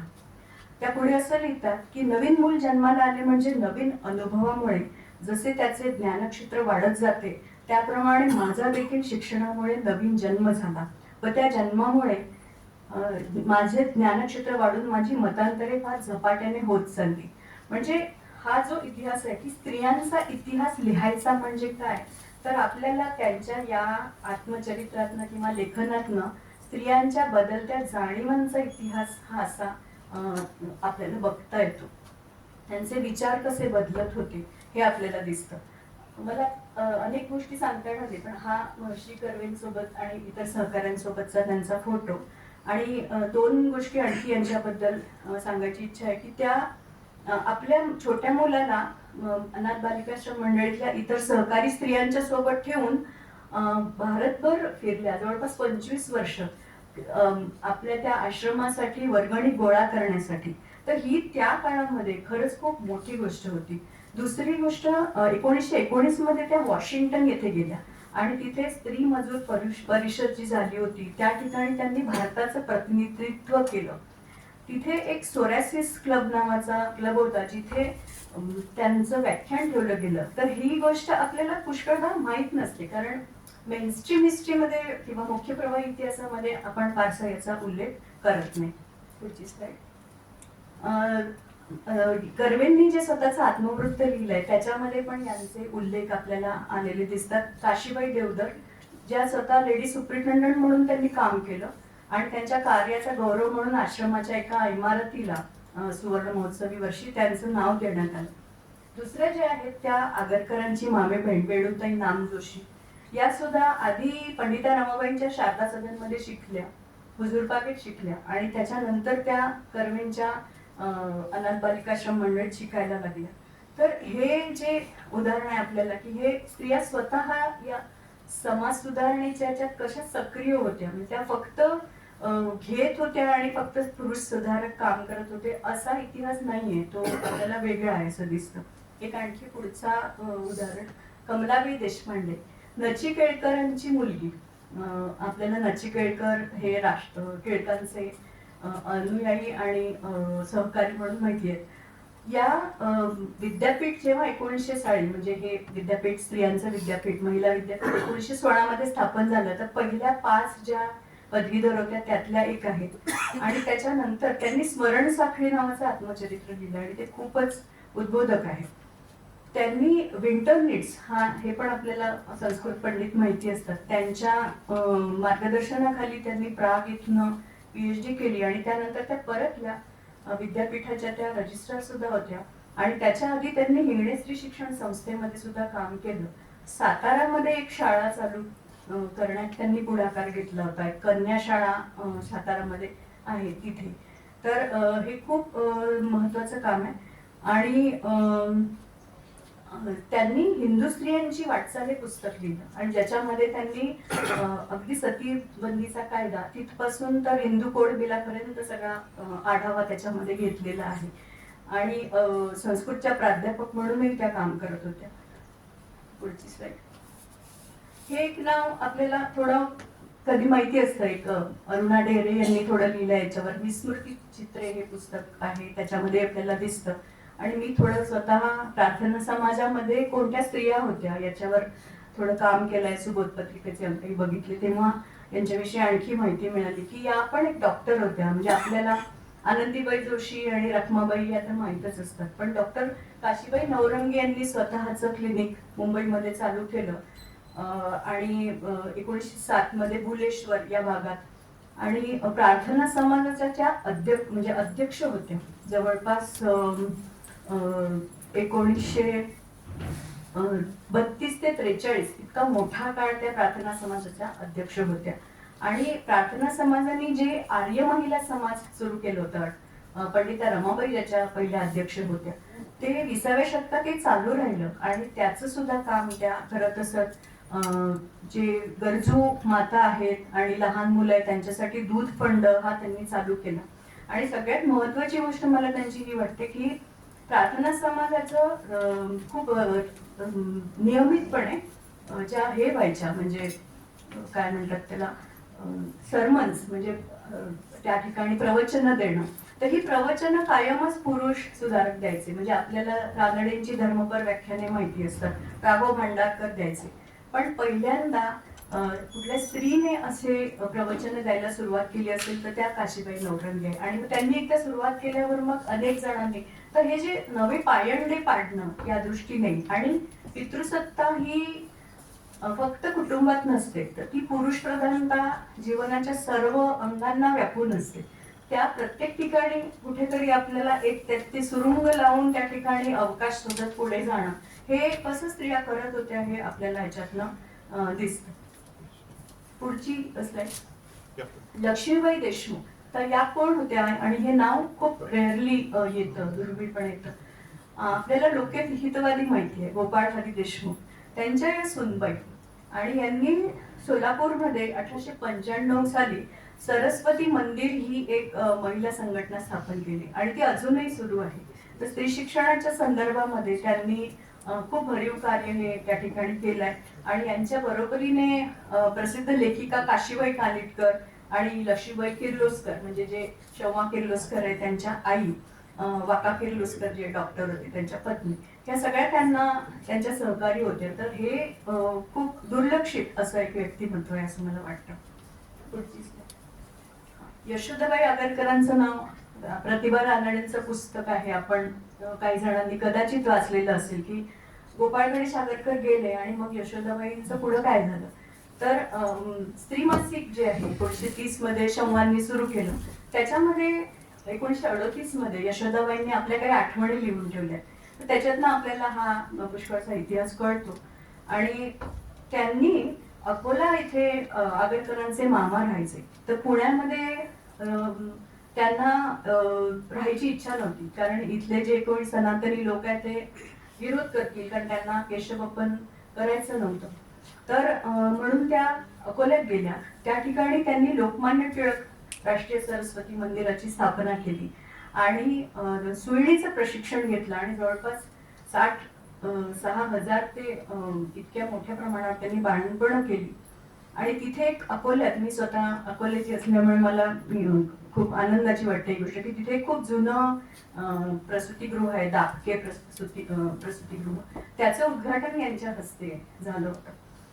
मी जो बाजूला दुसरा, एक मिनिट मागची स्लाइडला फोटो दाखवलाय, तो पण खूप उद्बोधक अशी ती गोष्ट आहे. स्त्रीचा फेब्रुवारीचा जो अंक आहे 1935चा, त्यामध्ये ही बातमी आहे की विदर्भ महिला परिषदेने एक असा ठराव केला आणि त्या काळामध्ये 1931 मध्ये शौवांनी स्त्री मासिक सुरू केलं. मध्यंतरी मी एक प्रोजेक्ट स्त्री मासिकावर केला, तर त्याच्यातनं हा थोडा अभ्यास पुढे आला. तर त्या काळामध्ये एक गुजराती बाई, तिने 1931च्या एका अंकामध्ये शौवांनी तिचं एक पत्र किंवा तिच्याबद्दलची माहिती संपादकीयात मांडली होती की विधवांनी कुंकू लावावं की लावू नये, याच्यावर एक थोडं त्यांनी उद्बोधन केलं. आणि ती या मताची होती की हा अधिकार स्त्रियांना असलाच पाहिजे. शौवा किर्लोस्कर पुरुष असूनही ते असं हे करायचे की स्त्रियांना याच्याबद्दल बोलतं केलं पाहिजे. आणि मग याच्यावर लेख लिहायला लागले. तेव्हा 35 मध्ये ही एक बातमी आली की या विदर्भ महिला परिषदेतल्या अकोल्यातल्या स्त्रिया, ज्याच्यामध्ये मालती बाई ज्या आगरकरांच्या सुनबाई, तर चुलत असं त्या नात्याने असणार, तर त्यांनी पुढाकार घेतला आणि घराघरांमध्ये त्या बायकांना भेटल्या आणि त्यांनी किती बायकांना त्यांनी लावावं कुंकू की लावू नये याच्याबद्दल त्यांनी मतमोजणी केली. तर 120 स्त्रियांनी त्यांच्या बाजूने कल दिला आणि 44 स्त्रियांनी विरोधात केला. मी जे 2 फोटो वेगवेगळे दाखवले त्या पहिल्या याच्यामध्ये त्यांनी एक विनंती पत्रक केलं की आपण असं या दिवशी जे भेटणार आहोत तर त्या ठिकाणी मोठ्या संख्येने स्त्रियांनी उपस्थित राहावं. बघा त्याच काळात म्हणजे जसं पुण्यामध्ये रानडेंना विधवाविवाहाला शास्त्र आहे प्रामाण्य आहे की नाही याच्यासाठी मोठा वादविवाद घडला. अशा गोष्टी स्त्रिया पण घडवायला लागलेल्या दिसतात. इथे सनातनी स्त्रियांचा एक गट पुढे आला आणि ते पलीकडच्या याच्यात दिसतं, ते वाचता येणार नाही तुम्हाला, पण त्याच्यात त्या सनातनी स्त्रियांनी अनेक स्त्रियांना गोळा करायचा प्रयत्न केला आणि त्यांनी पण असा प्रयत्न केला की हे होऊ नये आणि तुम्ही जाऊ नये या अशा ठिकाणी असा प्रयत्न केला. पण शेवटी तो समारंभ झाला. तर ही कुठेतरी एक त्यांचं त्यातनं जेतेपण किंवा त्यांचा संघर्ष कसा त्या करत होत्या. किती चिवट असतात गोष्टी आणि किती लहानशी गोष्ट, पण त्याच्यासाठी सुद्धा की आणि याच्यानंतरच्या काळात म्हणजे 35 नंतरच ताराबाई मोडक हे नाव आपण ऐकलेलं असतं. ताराबाई मोडकांनी एक लेख लिहिलाय आणि प्रमिलाताई ओक म्हणून अकोल्यातल्या एक प्रसिद्ध स्वातंत्र्य सेनानी आहे, त्यांच्या नावाने तिथे हॉल पण आहे. त्यांनी असं लिहिलं की बायकांनी आपली सही आपण जी करतो आपलं नाव लिहितो ते सौभाग्यवती कुमारी कशाला लिहायचं, हे पुरुष कुठे लिहितात असं काही, कशाला आपली ही आयडेंटिटी की आपण विवाहित आहोत की नाही कशा आहोत हे लिहिण्याची गरज नाही. ताराबाई मोडक त्याच्या पुढे जाऊन एका लेखात असं म्हणतात की प्रत्येकाने आपल्याला हवी ती आयडेंटिटी तर नक्कीच ठेवा. कुंकवाच्या बाबतीत ते असं म्हणतात की तू हे दोन्ही गोष्टी की कुंकू लावावं की लावू नये हे शेवटी तुम्ही पितृसत्तेच्या संदर्भातच त्याचा विचार करताय याचं द्योतक आहे. कारण लावलं तरी कशाला लावायचं, हा तर शेवटी तुम्ही सौभाग्यवती आहात हा तुमचा हक्क मानता, पण खरं तर तुम्हाला ते ऍसेट ज्या पद्धतीने करता आलं पाहिजे की स्वतंत्र आपली अस्मिता त्या दृष्टीने कुंकू लावावं की लावू नये हे स्त्रीने प्रत्येकीने आपण ठरवण्याची गोष्ट आहे. आणि हे या गोष्टी कदाचित खूप छोट्या आहेत म्हणजे रिच्युअल्स आहेत ते, याच्या पलीकडे जसं की स्त्रीला मतदानाचा अधिकार आहे की नाही, स्त्रीला पोटगीचा अधिकार आहे की नाही किंवा मालमत्तेचा अधिकार आहे, तर हे जे पितृसत्तेचं भौतिक वास्तव आहे हे हादरवण्याचा प्रयत्न व्हायला पाहिजे अशा पद्धतीची एक विचारसरणी त्यांच्या लेखातनं पुढे आली. तर हे कशा पद्धतीने स्त्रिया व्यक्त होत होत्या आणि त्यांच्या जाणीवांमध्ये होत गेलेला बदल हा त्याच्यातनं आपल्याला दिसतो. आता ज्या समाजसुधारक होत्या मी असं ठरवलं की त्यातली काही उदाहरणं, सगळी तर शक्य नाही एका व्याख्यानामध्ये, पण अशा वेगवेगळ्या क्षेत्रांमध्ये पण अशा पद्धतीचा हा संघर्ष होत होता. पुढचं एक उदाहरण जे उच्च शिक्षणाच्या संदर्भात आपल्याला दिसतं की शकुंतला परांजपे हे नाव आपण ऐकलेलं असतं की ज्या केम्ब्रिजला गेल्या शिकण्यासाठी किंवा हुजूरपागा शाळेतल्या एक सीताबाई परमानंद होत्या, त्या PhD करण्यासाठी ऑक्सफर्ड विद्यापीठात गेल्या आणि त्यांनी the position of women in ancient India as represented in the धर्मशास्त्रात या विषयावर त्यांनी त्या ठिकाणी प्रबंध सादर केला. तिसरं बाजूला म्हणजे दुसरं जे छायाचित्र आहे ते आहे इरावती कर्वे यांचं. धोंडो केशव कर्वेंच्या स्नुषा असं मी म्हणणार नाही कारण त्या पहिल्या भारतीय मानववंशशास्त्रज्ञ अँथ्रोपॉलॉजिस्ट असं म्हणून आपल्याला त्या माहिती असतात आणि एवढ्यातच त्यांच्यावर इरू नावाचं एक पुस्तक आहे उर्मिला देशपांडे यांनी लिहिलेलं आहे. त्यांच्याबद्दल एकच गोष्ट फक्त ती महत्वाची वाटते मला की त्या जेव्हा हे संशोधन करण्यासाठी बाहेर गेल्या तर त्यांचे जे मार्गदर्शक आहे युजेन फिशर हे असं त्यांना म्हणत होते की हायपोथेसिस तुमचा काय असावा, कारण जर्मनी त्या काळात हिटलर उदयाला येत होता, तर जे गोरे युरोपियन आहेत ते हे जास्त तर्कनिष्ठ आहेत आणि जास्त विवेकनिष्ठ आहेत, हे त्यांचं जे स्कल आहे त्यांचा अभ्यास करून तुम्ही हे सिद्ध करा की ते वेगळे असतात त्यांचे स्कल. आणि हे इतकं रेशियल होतं, वांशिक असं आणि प्रेज्युडिस होतं आधीच तुम्ही म्हणता. तर त्यांनी ही हिंमत दाखवली की त्यांनी या फिशर त्यांनी स्वतः स्कल्सचा अभ्यास केला आणि त्यांनी दाखवलं की असं काहीही नाही आहे आणि त्यामुळे त्यांना फिशर यांनी खूप कमी गुण दिले. त्या म्हणल्या कमी तर कमी, पण मला वाटतं की याच्या विरोधात उभं राहणं ही एक खूपच मोठी गोष्ट होती जी इरावती कर्वेंनी केली आहे. त्यानंतर हे नाव आपण ऐकलेलं असतं आणि मध्यंतरी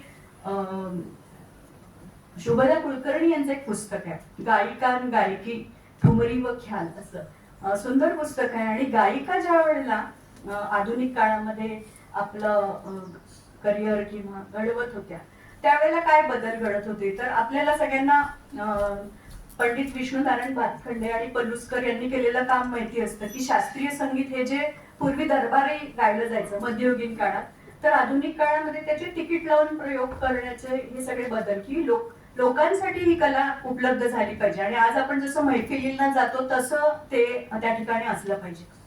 तर पुरुषांचे हे अशा पद्धतीने मैफिली व्हायला लागल्या, त्याला जलसे असं म्हटलं जायचं. म्हणजे आपण त्या काळातले जे वर्तमानपत्रातल्या जाहिराती पाहिल्या तर जलसे असा त्याचा उल्लेख मिळतो. हिराबाई बडोदेकर यांनी 1924 मध्ये पहिल्यांदा एका स्त्री म्हणजे गायिकेने एका तिकीट लावून स्वतःचा प्रयोग केलेला आपल्याला दिसतो. आणि ही खरंच खूप मोठी गोष्ट होती, कारण असे दुसरी गोष्ट ही की ज्या वेळेला स्त्रिया गायच्या त्यावेळेला संकेत बघा कसे असतं की स्त्रीने उभं राहून गायचं. आता शास्त्रीय संगीत ही काही उभं राहून गायची गोष्ट आहे की राष्ट्रगीत 2 मिनिटात होणारी गोष्ट आहे. शास्त्रीय संगीत हे आळवून तो राग तुम्ही सादर करता, तासन तास ते चालू राहतं, ते नीटपणे बसून. आणि इथे पुरुषांनी बसून गायचं, स्त्रियांनी उभं राहून गायचं, हे जे काही संकेत होते ते त्यांनी मोडीत काढले आणि त्याही बसून गायून त्यांनी सुरुवात केली.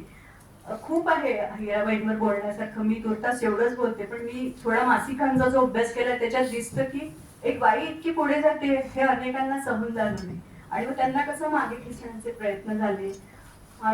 आणि ज्या वेळेला स्त्रियांवर त्या काळामध्ये जे क्रिटिकल हे यायचे म्हणजे अप्रिसिएशनचे लेख येतात, त्यावेळेला त्यांची गायकी कशी आहे हे बघण्यापेक्षा त्या दिसत कशा होत्या, त्यांनी कोणती साडी नेसली होती, अशा गोष्टी इतक्या कमी महत्वाच्या गोष्टींवर भर दिला जातो. या पद्धतीची पण म्हणजे एक टीका नवीन इतिहासकार मांडताना दिसतात. शुभदा कुलकर्णी यांच्या ह्याच्यामध्ये आपल्याला दिसते.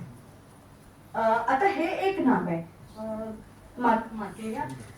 श्यामला माजगावकर, या सुद्धा त्या काळातल्या अशाच एक गायिका होत्या ज्यांच्या HMVच्या तर्फे कॅसेट्स निघायला लागल्या आणि प्रभात फेऱ्या ज्या होत्या त्याच्यासाठी त्याला संगीत देत असत. आणि 1934 मध्ये मुंबईला जे काँग्रेसचं अधिवेशन झालं त्यावेळेला तिथे वंदे मातरम गाण्याचा सन्मान त्यांना मिळाला. तर असे कितीतरी गायिका आहेत, केसरबाई केरकर आहे, मोगूबाई कुर्डीकर आहे, अंजलीबाई मालपेकर आहे. हा खूप इंटरेस्टिंग आहे सगळा इतिहास. मध्यंतरी मी एक गायिकांवर प्रोजेक्ट केला तेव्हा म्हणजे जयमाला शिलेदार आणि अशी ती खूप मोठी परंपरा आहे, अगदी माणिक वर्मा इथपर्यंत वगैरे आणि आताच्या सुद्धा आशा खाडीलकर ज्या अजूनही गातात. तर खूप इंटरेस्टिंग आहे. पुढचं जे मी मासिकांचं म्हटलं तर हे एक मासिक ज्याच्यावर मी काम केलेलं आहे.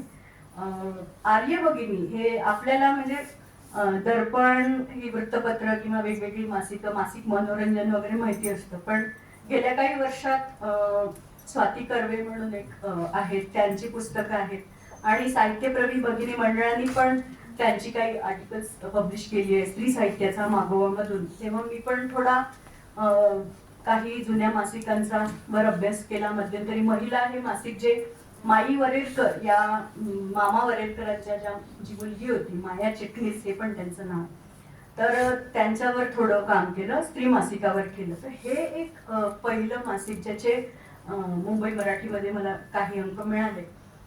तर 1886 मध्ये स्त्रियांनी संपादित केलेलं मराठीतलं हे पहिलं मासिक आर्य भगिनी त्याचं नाव होतं. आणि आपल्याला जे दिसतं, आपण आधुनिक महाराष्ट्र शिकवताना कायम म्हणतो की जरी बाळशास्त्री जांभेकर दर्पण किंवा याच्यातनं मराठीतनं लिहत होते तरी त्यांचा आवाका हा संपूर्ण भारत होता. म्हणजे कुठेतरी राष्ट्रवादी जाणीवा त्यांच्यात की आपण देशाने काय केलं पाहिजे, कारण कुठेतरी आपण हरलो, आपण पराभूत राष्ट्र. आणि ही जी बदलाची जाणीव आणि खडबडून जाग आली जी लोकहितवादींच्या शतपत्रांमधून आपल्याला दिसते, तर कुठेतरी स्त्रिया या त्या काळातल्या या समाज सुधारणेबद्दल नेमकं काय म्हणतात आहे हे आपल्याला याच्यातनं खूप चांगलं दिसतं. तर 1886 मध्ये मार्चमध्ये याचा पहिला अंक प्रकाशित झाला आणि नंतर आपल्याला दिसतं की त्यावेळेला आनंदीबाई लाड या त्याच्या संपादिका होत्या, पण नंतर ते बंद पडलं आणि मग परत 1889 मध्ये माणकबाई लाड यांनी डिसेंबर महिन्यापासून त्याचं परत प्रकाशन सुरू केलं. आता तेवढे पुरावे उपलब्ध नाही, त्यामुळे या आनंदीबाई आणि या माणकबाई यांच्यात नेमकं काय नातं आहे हे आपल्याला कळू शकत नाही, पण त्या आवर्जून उल्लेख करतात की असं एक मासिक होतं आणि मी सुद्धा हे त्यांचंच पुढे नेऊ बघते आहे. 4 वर्ष हे मासिक चाललं आणि शीर्षकाच्या खाली स्त्रियांकरता उपयुक्त मासिक पुस्तक असं त्याच्यात लिहिलेलं असेल आणि याच्यात त्या पहिल्याच अंकात म्हणतात की यात फक्त स्त्रियांचंच लेखन छापलं जाईल. तर हे विशेष वाटतं मला की त्या काळात असा विचार करते एखादी बाई आणि एवढी हिंमत ठेवते, तिला एवढा विश्वासही वाटतो की स्त्रिया त्यांना म्हणजे प्रतिसाद देतील. आणि मग जे 4 वर्षाचे अंक थोडे पाहिले, त्याच्यातनं काही नावं सुरुवातीला निनावी लेख असल्याचं दिसतं, पण नंतर नंतर स्त्रिया आपली नावं लिहायला लागल्या. त्याच्यामध्ये फिरोजबाई कोठारी आहे, सोन्याबाई गाडेकर आहे, माणिकबाई चापशी आहे, SV धुरंदर अशी मराठी लेखिका लिहू लागलेल्या दिसतात. भाषा पण वेगळी आहे थोडी, म्हणजे थोडी बाळबोध वळणाची अशी दिसते. त्याच्यामध्ये एक या मासिकात गुलाबबाई आणि शेवंताबाई यांच्यातील संवाद असं एक सदर असायचं. असं त्या काळामध्ये बऱ्याच मासिकांमध्ये असताना आपल्याला दिसतं, कारण तो जो दोघींमधला संवाद आहे त्याच्यामध्ये त्या काळातले जे ज्वलंत विषय आहे त्यावर चर्चा असायची. म्हणजे विधवा विवाहाच्या बाबतीत काय वाटतं तुम्हाला, केशवपनाच्या बाबतीत काय वाटतं, शिक्षणाच्या संदर्भात. तर आर्यभगिनीमध्ये सगळ्यात जास्त लेख हे शिक्षण या विषयावर आलेले आपल्याला दिसतात. तसंच बहुपत्नीत्व किंवा प्रेमविवाह, हुंडा या पद्धतीवर लिहिताना दिसतात स्त्रिया आणि मुलींना स्वतः आपल्या जोडीदार निवडीचं स्वातंत्र्य असावं हे सुद्धा लेखातनं मांडताना दिसतात. या ठिकाणी काही कोडी दिली जायची, तर मग स्त्रियांना ती कोडी सोडवली जेणेकरून बघा त्या काळात साक्षरतेचं प्रमाणच इतकं कमी होतं, त्यामुळे स्त्रिया त्याला पत्ररूपाने प्रतिसाद देतात, लिहितात की आम्ही आवर्जून तुमच्या या मासिकाची वाट बघत असतो कशा पद्धतीने, आणि ही जी कोडी आहे त्याच्यासाठी ते उत्तर द्यायच्या, त्यांची नावं प्रकाशित केली जायची. तर एकूण वाचक वर्गाला एक हे द्यावं, कुठेतरी विजिबिलिटी द्यावी, हा पण एक दृश्यता द्यावी असा एक प्रयत्न त्यातनं असताना दिसतो. आणि एक सर्वसाधारणपणे आपण बघितलं तर 19व्या शतकामध्ये शिक्षणावर ज्यांनी कोणी लिहिलं त्यातले महात्मा फुले आणि गोपाळ गणेश आगरकर हे 2 अपवाद वगळले तर सगळेजण असं म्हणतात की स्त्रियांनी जरूर शिकावं, पण कशासाठी, तर एक चांगली गृहिणी आणि चांगली माता होण्यासाठी. आणि कुठेतरी असं होत होतं की जे ब्रिटिश आले आणि त्यांनी जो एकूण जॉन स्टुअर्ट मिलच्या पुस्तकातला जो सब्जेक्शन ऑफ विमेन उदारमतवादी स्त्रीवाद मांडला आणि हे जे अधिकारी नव्याने शिकत होते किंवा प्रशासनात होते ते असं बघायचे की जो ब्रिटिश अधिकारी दिवसभर आपला साहेब असतो मोठ्या पोस्टवर आणि तोच संध्याकाळी एखादी जर काही कार्यक्रम असेल आणि तिथे जर त्याची पत्नी पियानो वाजवत असेल तर तिच्यासाठी नोटेशनचं जे पान असतं ते उलटण्याचं काम हा तिचा जोडीदार तिथे तिच्या खाली झुकून करतो. तर हे एक आपली बायको ही आपली मैत्रीण, हाऊसवाईफ आणि कंपॅनियन ही जी गोष्ट आहे की त्यांच्यामध्ये काहीतरी संवाद असला पाहिजे आणि त्यांच्यामध्ये एक तर या दृष्टिकोनातनं मग पुरुष शिकला आणि स्त्री जर निरक्षर राहिली तर हा संवाद होणार कसा.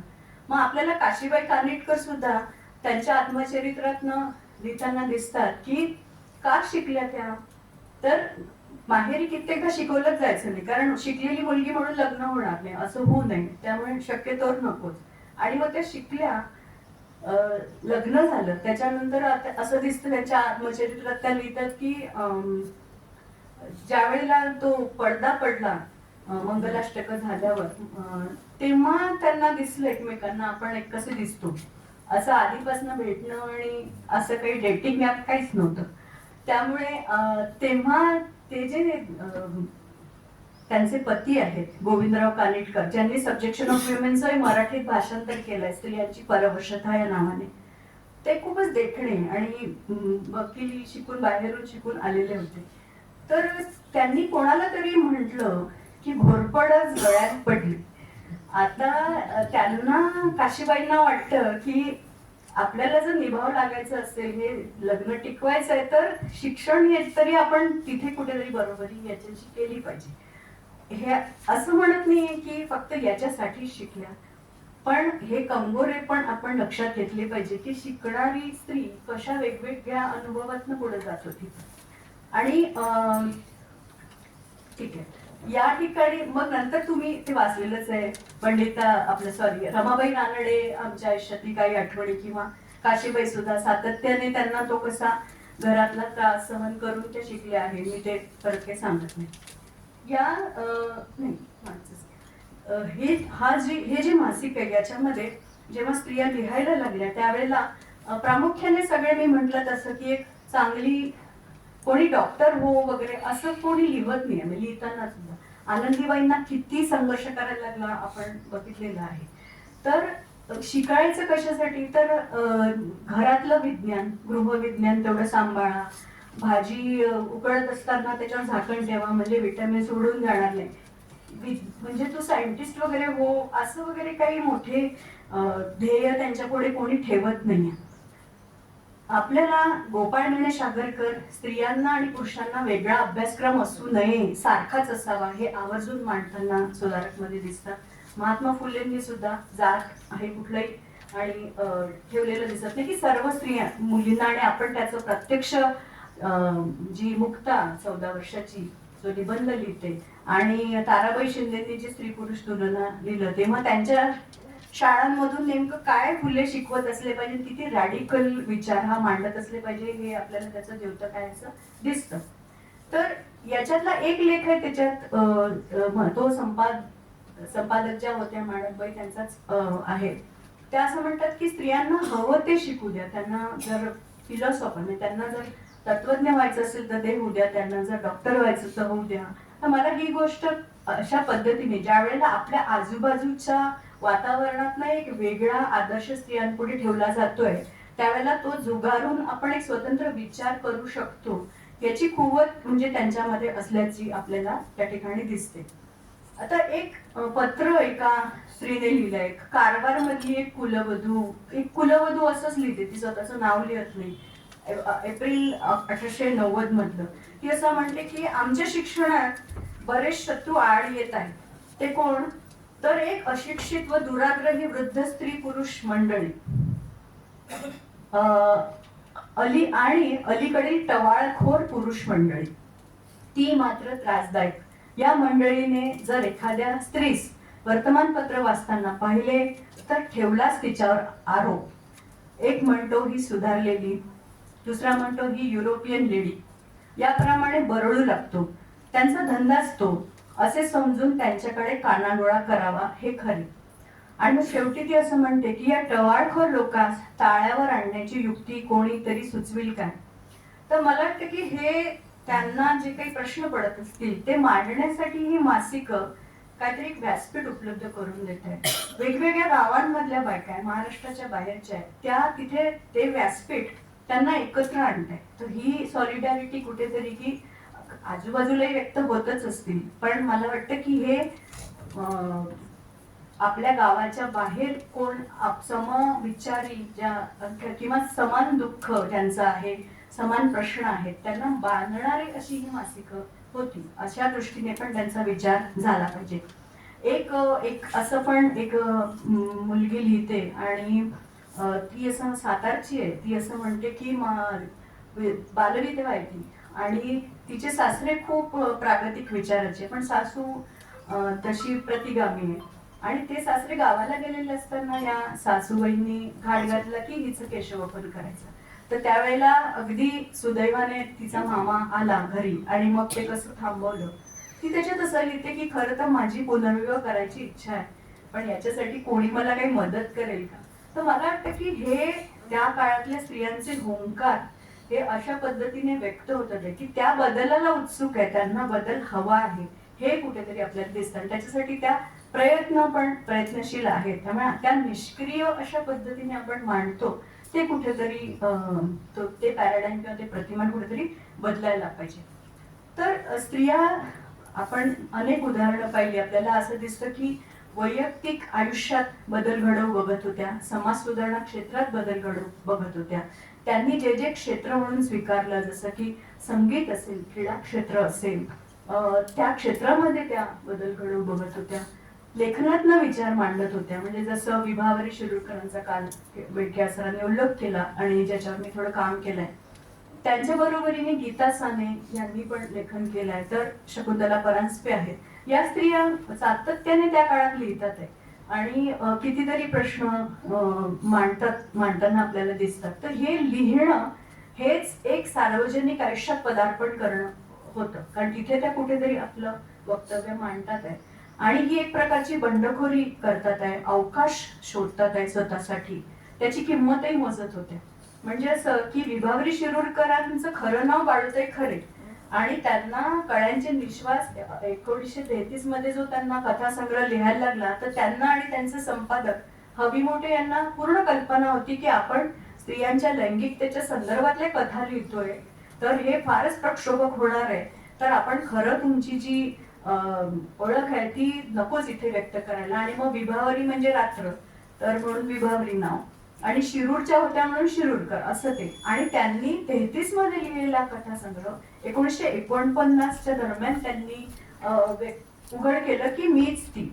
आणि त्या काळात इतका त्याच्यावर मोठा गदारोळ झाला, टीका झाली की त्याच्यावर बाबा कर्णिक यांचं पुस्तक आहे विभावरीचे टीकाकार, जे जवळपास 250-300 पानांचं आहे. आणि त्यांनी लिहिलंय की याच्याही पेक्षा दुप्पट दस्तऐवज होता, पण तो सगळा काही आम्ही आणू शकलो नाही. म्हणजे बघा, एका कथासंग्रहावरून महाराष्ट्रात इतका पेटून का उठतो आणि का, तर स्त्रियांच्या लैंगिकतेचे प्रश्न, त्यांच्या हक्काचे प्रश्न स्त्रिया मांडतात आहे म्हणून. तर खूप ते इंटरेस्टिंग आहे. तर हे विभावरीचे टीकाकारी जरूर आपण बघावं. तर अशा दृष्टीने हे जो पितृसत्तेचा एक किल्ला आहे भरभक्कम, तो त्याला सुरुंग लावणं आणि त्याला कुठेतरी भगदाड पाडणं आणि अवकाश शोधणं, याचा आपल्याला प्रयत्न त्या काळात होताना दिसतो. मी मगाशी म्हटलं तसं स्त्री हा एकसाची कोटीक्रम नाही, त्यामुळे मी ही उदाहरणं दिली, पण याच्याही पलीकडे आपल्याला वर्ग, जात, जमात यांच्या संदर्भामध्ये वेगवेगळ्या समाजातल्या स्त्रियांनी पुढे येताना, जसं तानुबाई बिर्जे यांचं नाव आपल्याला माहिती असतं की संपादक म्हणून त्यांनी दीनबंधू याचं काम त्यांनी केलं, किंवा शर्मिला देगे यांनी रायटिंग कास्ट, रायटिंग जेंडर याच्यामध्ये ज्या दलित स्त्रियांची जी आत्मचरित्र आहे, बेबी कांबळे, कुमुद पावडे यांनी कशा पद्धतीने वेगळ्या पद्धतीचं एक दुहेरी शोषण अनुभवलं, त्याच्याविषयीची मांडणी त्यांनी केलेली आपल्याला दिसते. वारली, आदिवासी अशा स्त्री वेगवेगळ्या जमातीतनं सुद्धा, भटक्या ह्याच्यातनं आपले मित्र डॉक्टर नारायण भोसले त्याच्याविषयी मांडणी करताना दिसतात आपल्याला. तर याच्याही पलीकडे जाऊन जे सर्वसाधारण स्त्री आहे, शेतकरी स्त्री आहे, कामगार स्त्री आहे, ज्याच्यात पार्वतीबाई भोर यांचं आत्मचरित्र आहे, तर अशी वेगवेगळी साधनं वापरून स्त्रियांच्या इतिहासाचे खूप नवे त्यावरचं संशोधन पुढे येत आहे. जसं पोलादी बाया म्हणून घिसाडी जो समाज असतो त्याच्यातल्या स्त्रिया, त्यांच्यावर दीपा पवार यांनी लिहिलेलं पुस्तक आहे यात, किंवा सुनीता सावरकर यांनी चांभार समाजातल्या स्त्रिया यांच्यावर त्या लेखन करतात. तर मला वाटतं हे जसं जसं आणखी पुढे जाईल तसं आपण अधिक सर्वसमावेशक असा इतिहास हा यातनं पुढे मांडू शकू. आणि मुख्यतः कुठलाही इतिहास मांडणं गरजेचं का असतं, तो वर्तमानाशी जोडला पाहिजे आपण, की आज इतिहास लिहिणे हाच इतिहास घडवण्याचा मार्ग आहे. आणि आज आपल्याला जे आजूबाजूला दिसतं की परभणीला शेतकरी स्त्रिया शक्तीपीठाच्या विरोधात उभ्या राहिल्या, तर त्यांना काय पद्धतीने सहन करायला लागतंय, आणि असा सगळीकडचा हा मुंबईमध्ये मासेमारी स्त्रियांचा संघर्ष चालू आहे, असे ठिकठिकाणी आपल्याला हे संघर्ष होताना दिसतात. तर या संदर्भात म्हणून ही मांडणी मला खूप महत्वाची वाटते. आणि आपण सगळे इतिहासाचे प्राध्यापक आहात, तेव्हा मला आवर्जून एक सांगायचं आहे की शेवटी हा इतिहास जनसामान्यांपर्यंत कसा पोहोचवता येईल. आणि अभ्यासक्रमांमधून काय होतं पुष्कळदा, की आपण एक प्रत्येक सेमिस्टर मध्ये मिळून एक 15 ते 16 पेपर सेमिस्टर पद्धतीमध्ये मांडतो, आणि स्त्रियांच्या इतिहासावर एखादा पेपर असतो, पण आपली बाकीच्या जे पेपर्स असतात ते सगळे मुख्य प्रवाह इतिहासात की लिंग भाव न्यूट्रल, म्हणजे त्याच्यात कुठेही स्त्री नसतेच. त्यामुळे आपण समाजाचा इतिहास जेव्हा मांडतो तेव्हा स्त्रिया या समाजाचा भाग आहे अशा पद्धतीने इतिहास, ती इंटरसेक्शनॅलिटी जी आहे की जात वर्ग लिंगभाव हे सगळं एकमेकांशी जोडलेलं आहे, त्या पद्धतीने आपण तो मांडला. उमा चक्रवर्तींनी आपल्याला जे एक चांगलं ब्राह्मणी पितृसत्ता कशी अस्तित्वात आली अशा पद्धतीने आपण मांडत गेलो तर तो जास्त अर्थपूर्ण होईल. नाहीतर मग ते फेमिनिस्ट हिस्टोरियन म्हणतात ना की ते रडू नका, म्हणजे सारखं त्या बायका बोलत असतात या की पेपर्स नसतात तर 1-2 पेपर टाकून द्यायचे आणि ते वेगळे ठेवायचे, ते कुठलेच पुरुष घेत नाही. मला तर वाटतं की हे पुरुषांना पण शिकवा, कारण स्त्रीविषयक मानसिकता बायकांची जेवढी बदलायची तेवढी पुरुषांची बदलायची आहे, गरज जास्त आहे. तर म्हणून ते ऍड अँड स्टर म्हणतात त्याला, की जसं एखादं फोडणीचं वरण केलं की त्याच्यामध्ये गुळ टाक, तसं आपण 1-2 बायका तिथे, एखादी रजिया सुलतान एखादी चांदबिबी टाकतो आणि तो बाकीचा ढाचा तसाच ठेवतो. तसं न करता आपण पेपर्स ते करताना वेगळ्या पद्धतीने केले तर ते जास्त लोकांपर्यंत पोहोचतील आणि आपल्या इथला जे संशोधन आहे तेही सकस मानलं जाईल. नाहीतर मग परत एकदा एक नवा थिसिस, म्हणजे लायब्ररीत एक धुळखात पडलेला अजून एक थिसिस, एवढंच त्याचं हे न राहता त्याचं सामाजिक संदर्भ मूल्य वाढलं पाहिजे, ही त्याची महत्वाची योगदान असेल असं मला वाटतं. एवढं बोलून मी थांबते. आपण शांतपणे ऐकून घेतले माझे विचार आणि मला बोलायची संधी दिली त्याबद्दल पुन्हा एकदा आपले आभार मानते. धन्यवाद. धन्यवाद मॅडम. आपण आपल्या विषय विवेचनामध्ये खूपच विस्तृतपणे महाराष्ट्रातील स्त्रीवादी चळवळीचा आढावा घेतला. धन्यवाद. यानंतर या सत्राच्या सत्राध्यक्षा प्राध्यापिका डॉक्टर सरोदे मॅडम, इतिहास विभाग प्रमुख वेणुताई चव्हाण कॉलेज कराड यांनी आपला अध्यक्षीय अभिप्राय द्यावा ही विनंती. नमस्कार.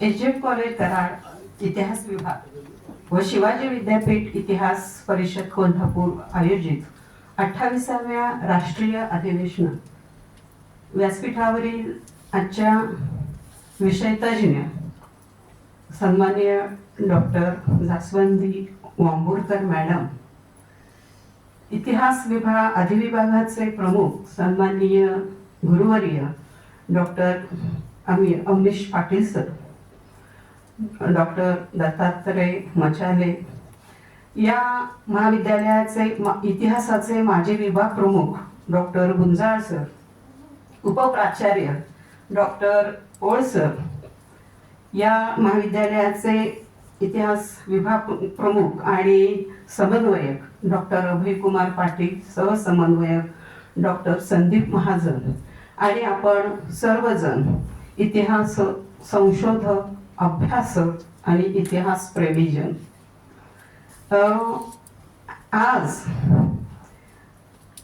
आजच्या प्रमुख वक्त्या आणि मी यांच्यातला एक समान धागा मला मॅडमशी बोलताना सापडला, त्याचा उल्लेख करून मी माझ्या अध्यक्षीय मनोगताला सुरुवात करते. मॅडम ज्या विदर्भाच्या माहेरवाशीण आहेत, त्या विदर्भाच्या सिंदखेड राजा या जिजाबाईंचं जन्मस्थान आहे त्या गावची मी सासूरवाशीण आहे. तिसरा धागा ताराबाई शिंदे यांनी जे स्त्री पुरुष तुलना हा लेख लिहिलेला आहे की ज्याला भारतातील स्त्रीवादी साहित्यामध्ये अग्रक्रमाचं स्थान आहे, त्याही विदर्भाच्याच. विदर्भामध्ये ताराबाई शिंदेच्या काळातही आणि आजही पश्चिम महाराष्ट्राच्या तुलनेनं, एकूणच महाराष्ट्राच्या तुलनेनं आजही अतिशय दुय्यम पद्धतीनेच पाहिलं जातो. आणि म्हणून कदाचित ताराबाई शिंदे मॅडम आणि मी स्त्रीवादी बनले असू असं मला वाटते. आजचं हे अधिवेशन एका ऐतिहासिक टप्प्यावर उभा आहे असं मॅडमचं एकूणच व्याख्यान ऐकून मला प्रकर्षाने जाणवते.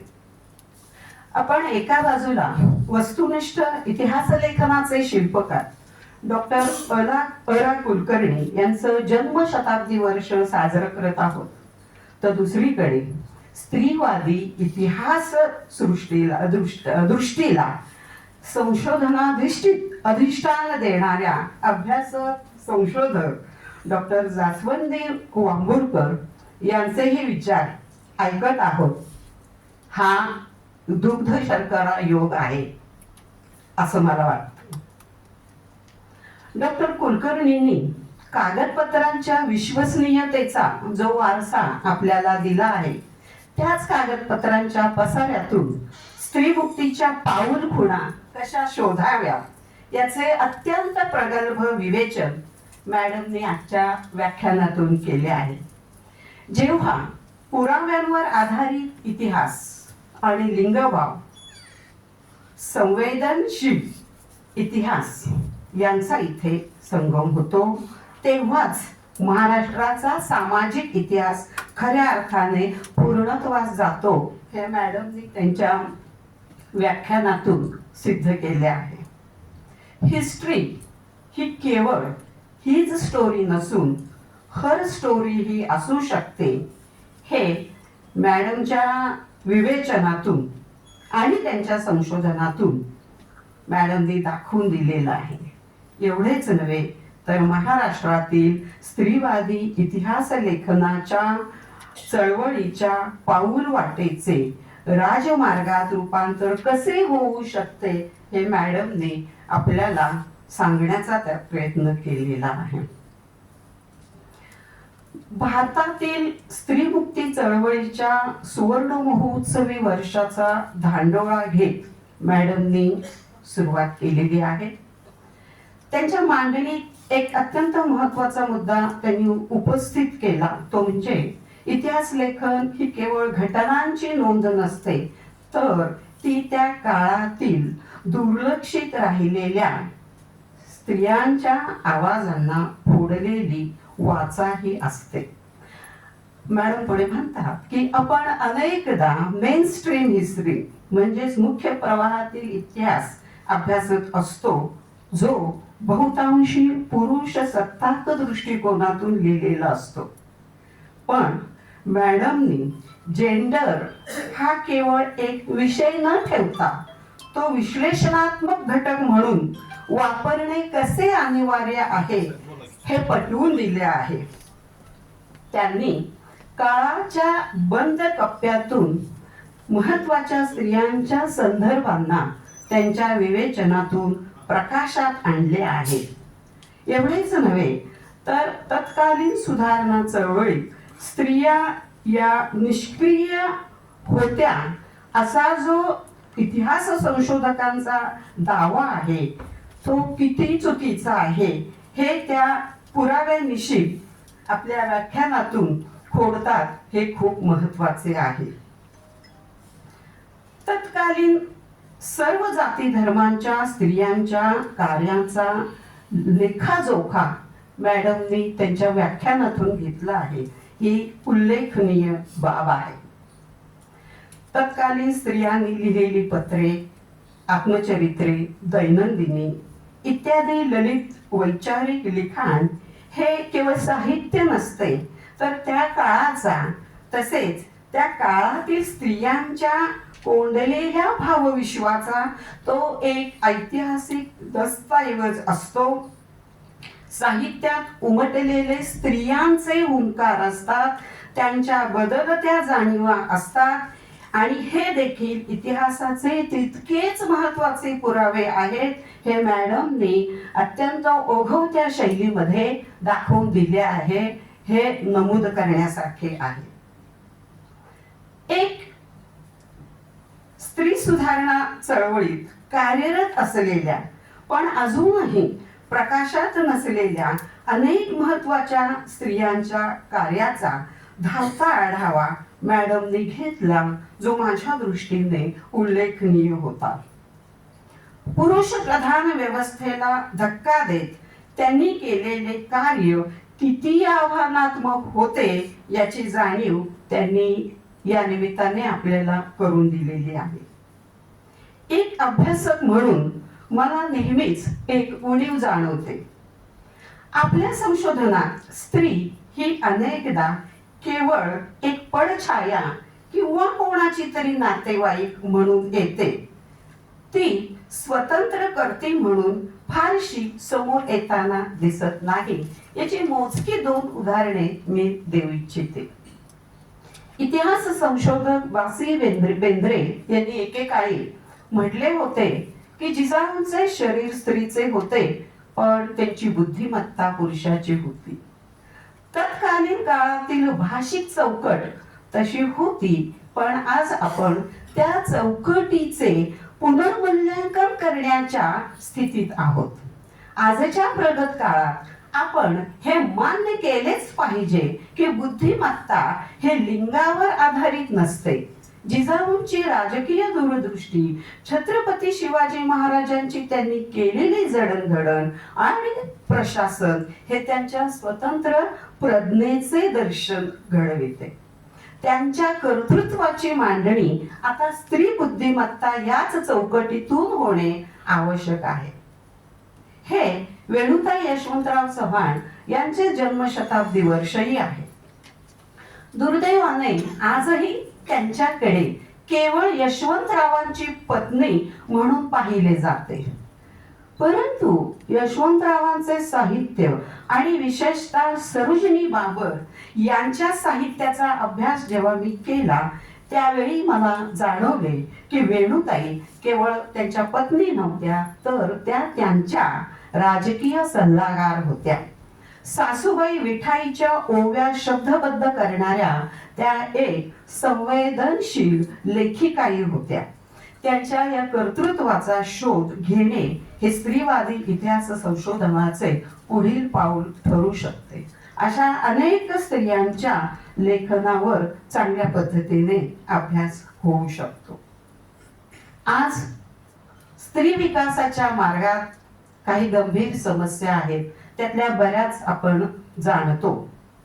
परंतु माझ्या दृष्टीने महत्वाच्या 2, जात, वर्ग आणि धर्माच्या नावाखाली स्त्रियांचे मोठ्या प्रमाणावर ध्रुवीकरण केले जात आहे. स्त्रीला एक स्वतंत्र व्यक्ती ऐवजी त्या धर्माची किंवा समाजाची प्रतीक जाणीवपूर्वक बनवले जात आहे, जे स्त्रीमुक्तीच्या मूळ विचाराला छेद देत आहे. पितृसत्ताक व्यवस्था ही केवळ पुरुषांपुरती मर्यादित नसते, ती त्या व्यवस्थेत वाढणाऱ्या स्त्रीच्या मनातही घर करू शकते. म्हणजे स्त्रिया कदाचित बलात्कार करणार नाही, पण बलात्काराचे समर्थन आज करू शकतात. त्यामुळेच आज आपण काही स्त्रिया हिंसेचे समर्थन करताना पाहतोय आणि हे दिसतंय. ही बाब स्त्री विकासाच्या दृष्टीने घातक आहे असे मला म्हणावंसे वाटते. जेंडर स्टडीजच्या सिद्धांतांनी आपल्याला शिकवले की लिंग हे केवळ जैविक नसून ती सामाजिक रचना आहे. सिमोन डी बोवा यांचे one is not born but become a woman हे विधान आजही तितकेच मार्गदर्शक आहे. पाश्चात्य स्त्रीवादाच्या पहिल्या लाटेने मतदानाचा हक्क, दुसऱ्या लाटेने समानता आणि तिसऱ्या लाटेने ओळखीची बहुविधता अधोरेखित केली.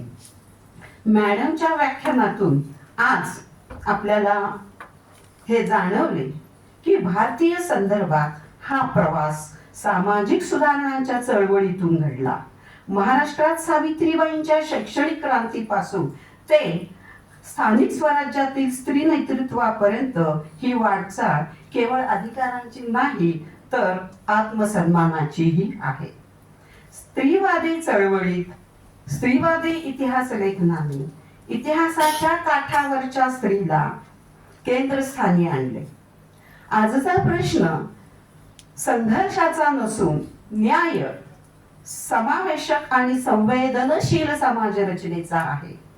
म्हणूनच शिक्षण, संशोधन आणि सामाजिक बांधिलकी यांची सांगड घालून आपण केवळ विकसितच नव्हे तर समतामूलक महाराष्ट्र घडवणे गरजेचे आहे.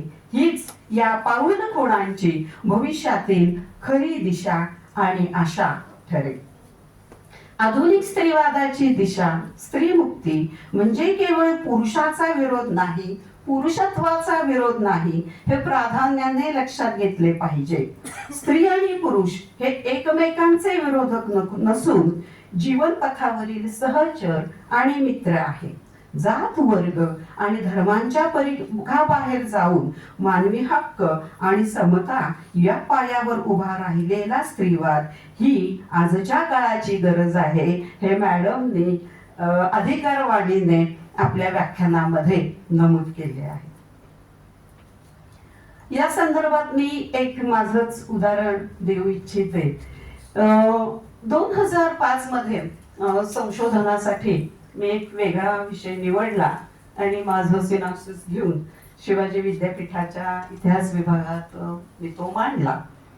ताराबाई मोडक यांच्या आदिवासी आणि शैक्षणिक कार्यांचा धांडोळा घ्यायचा माझा विचार होता.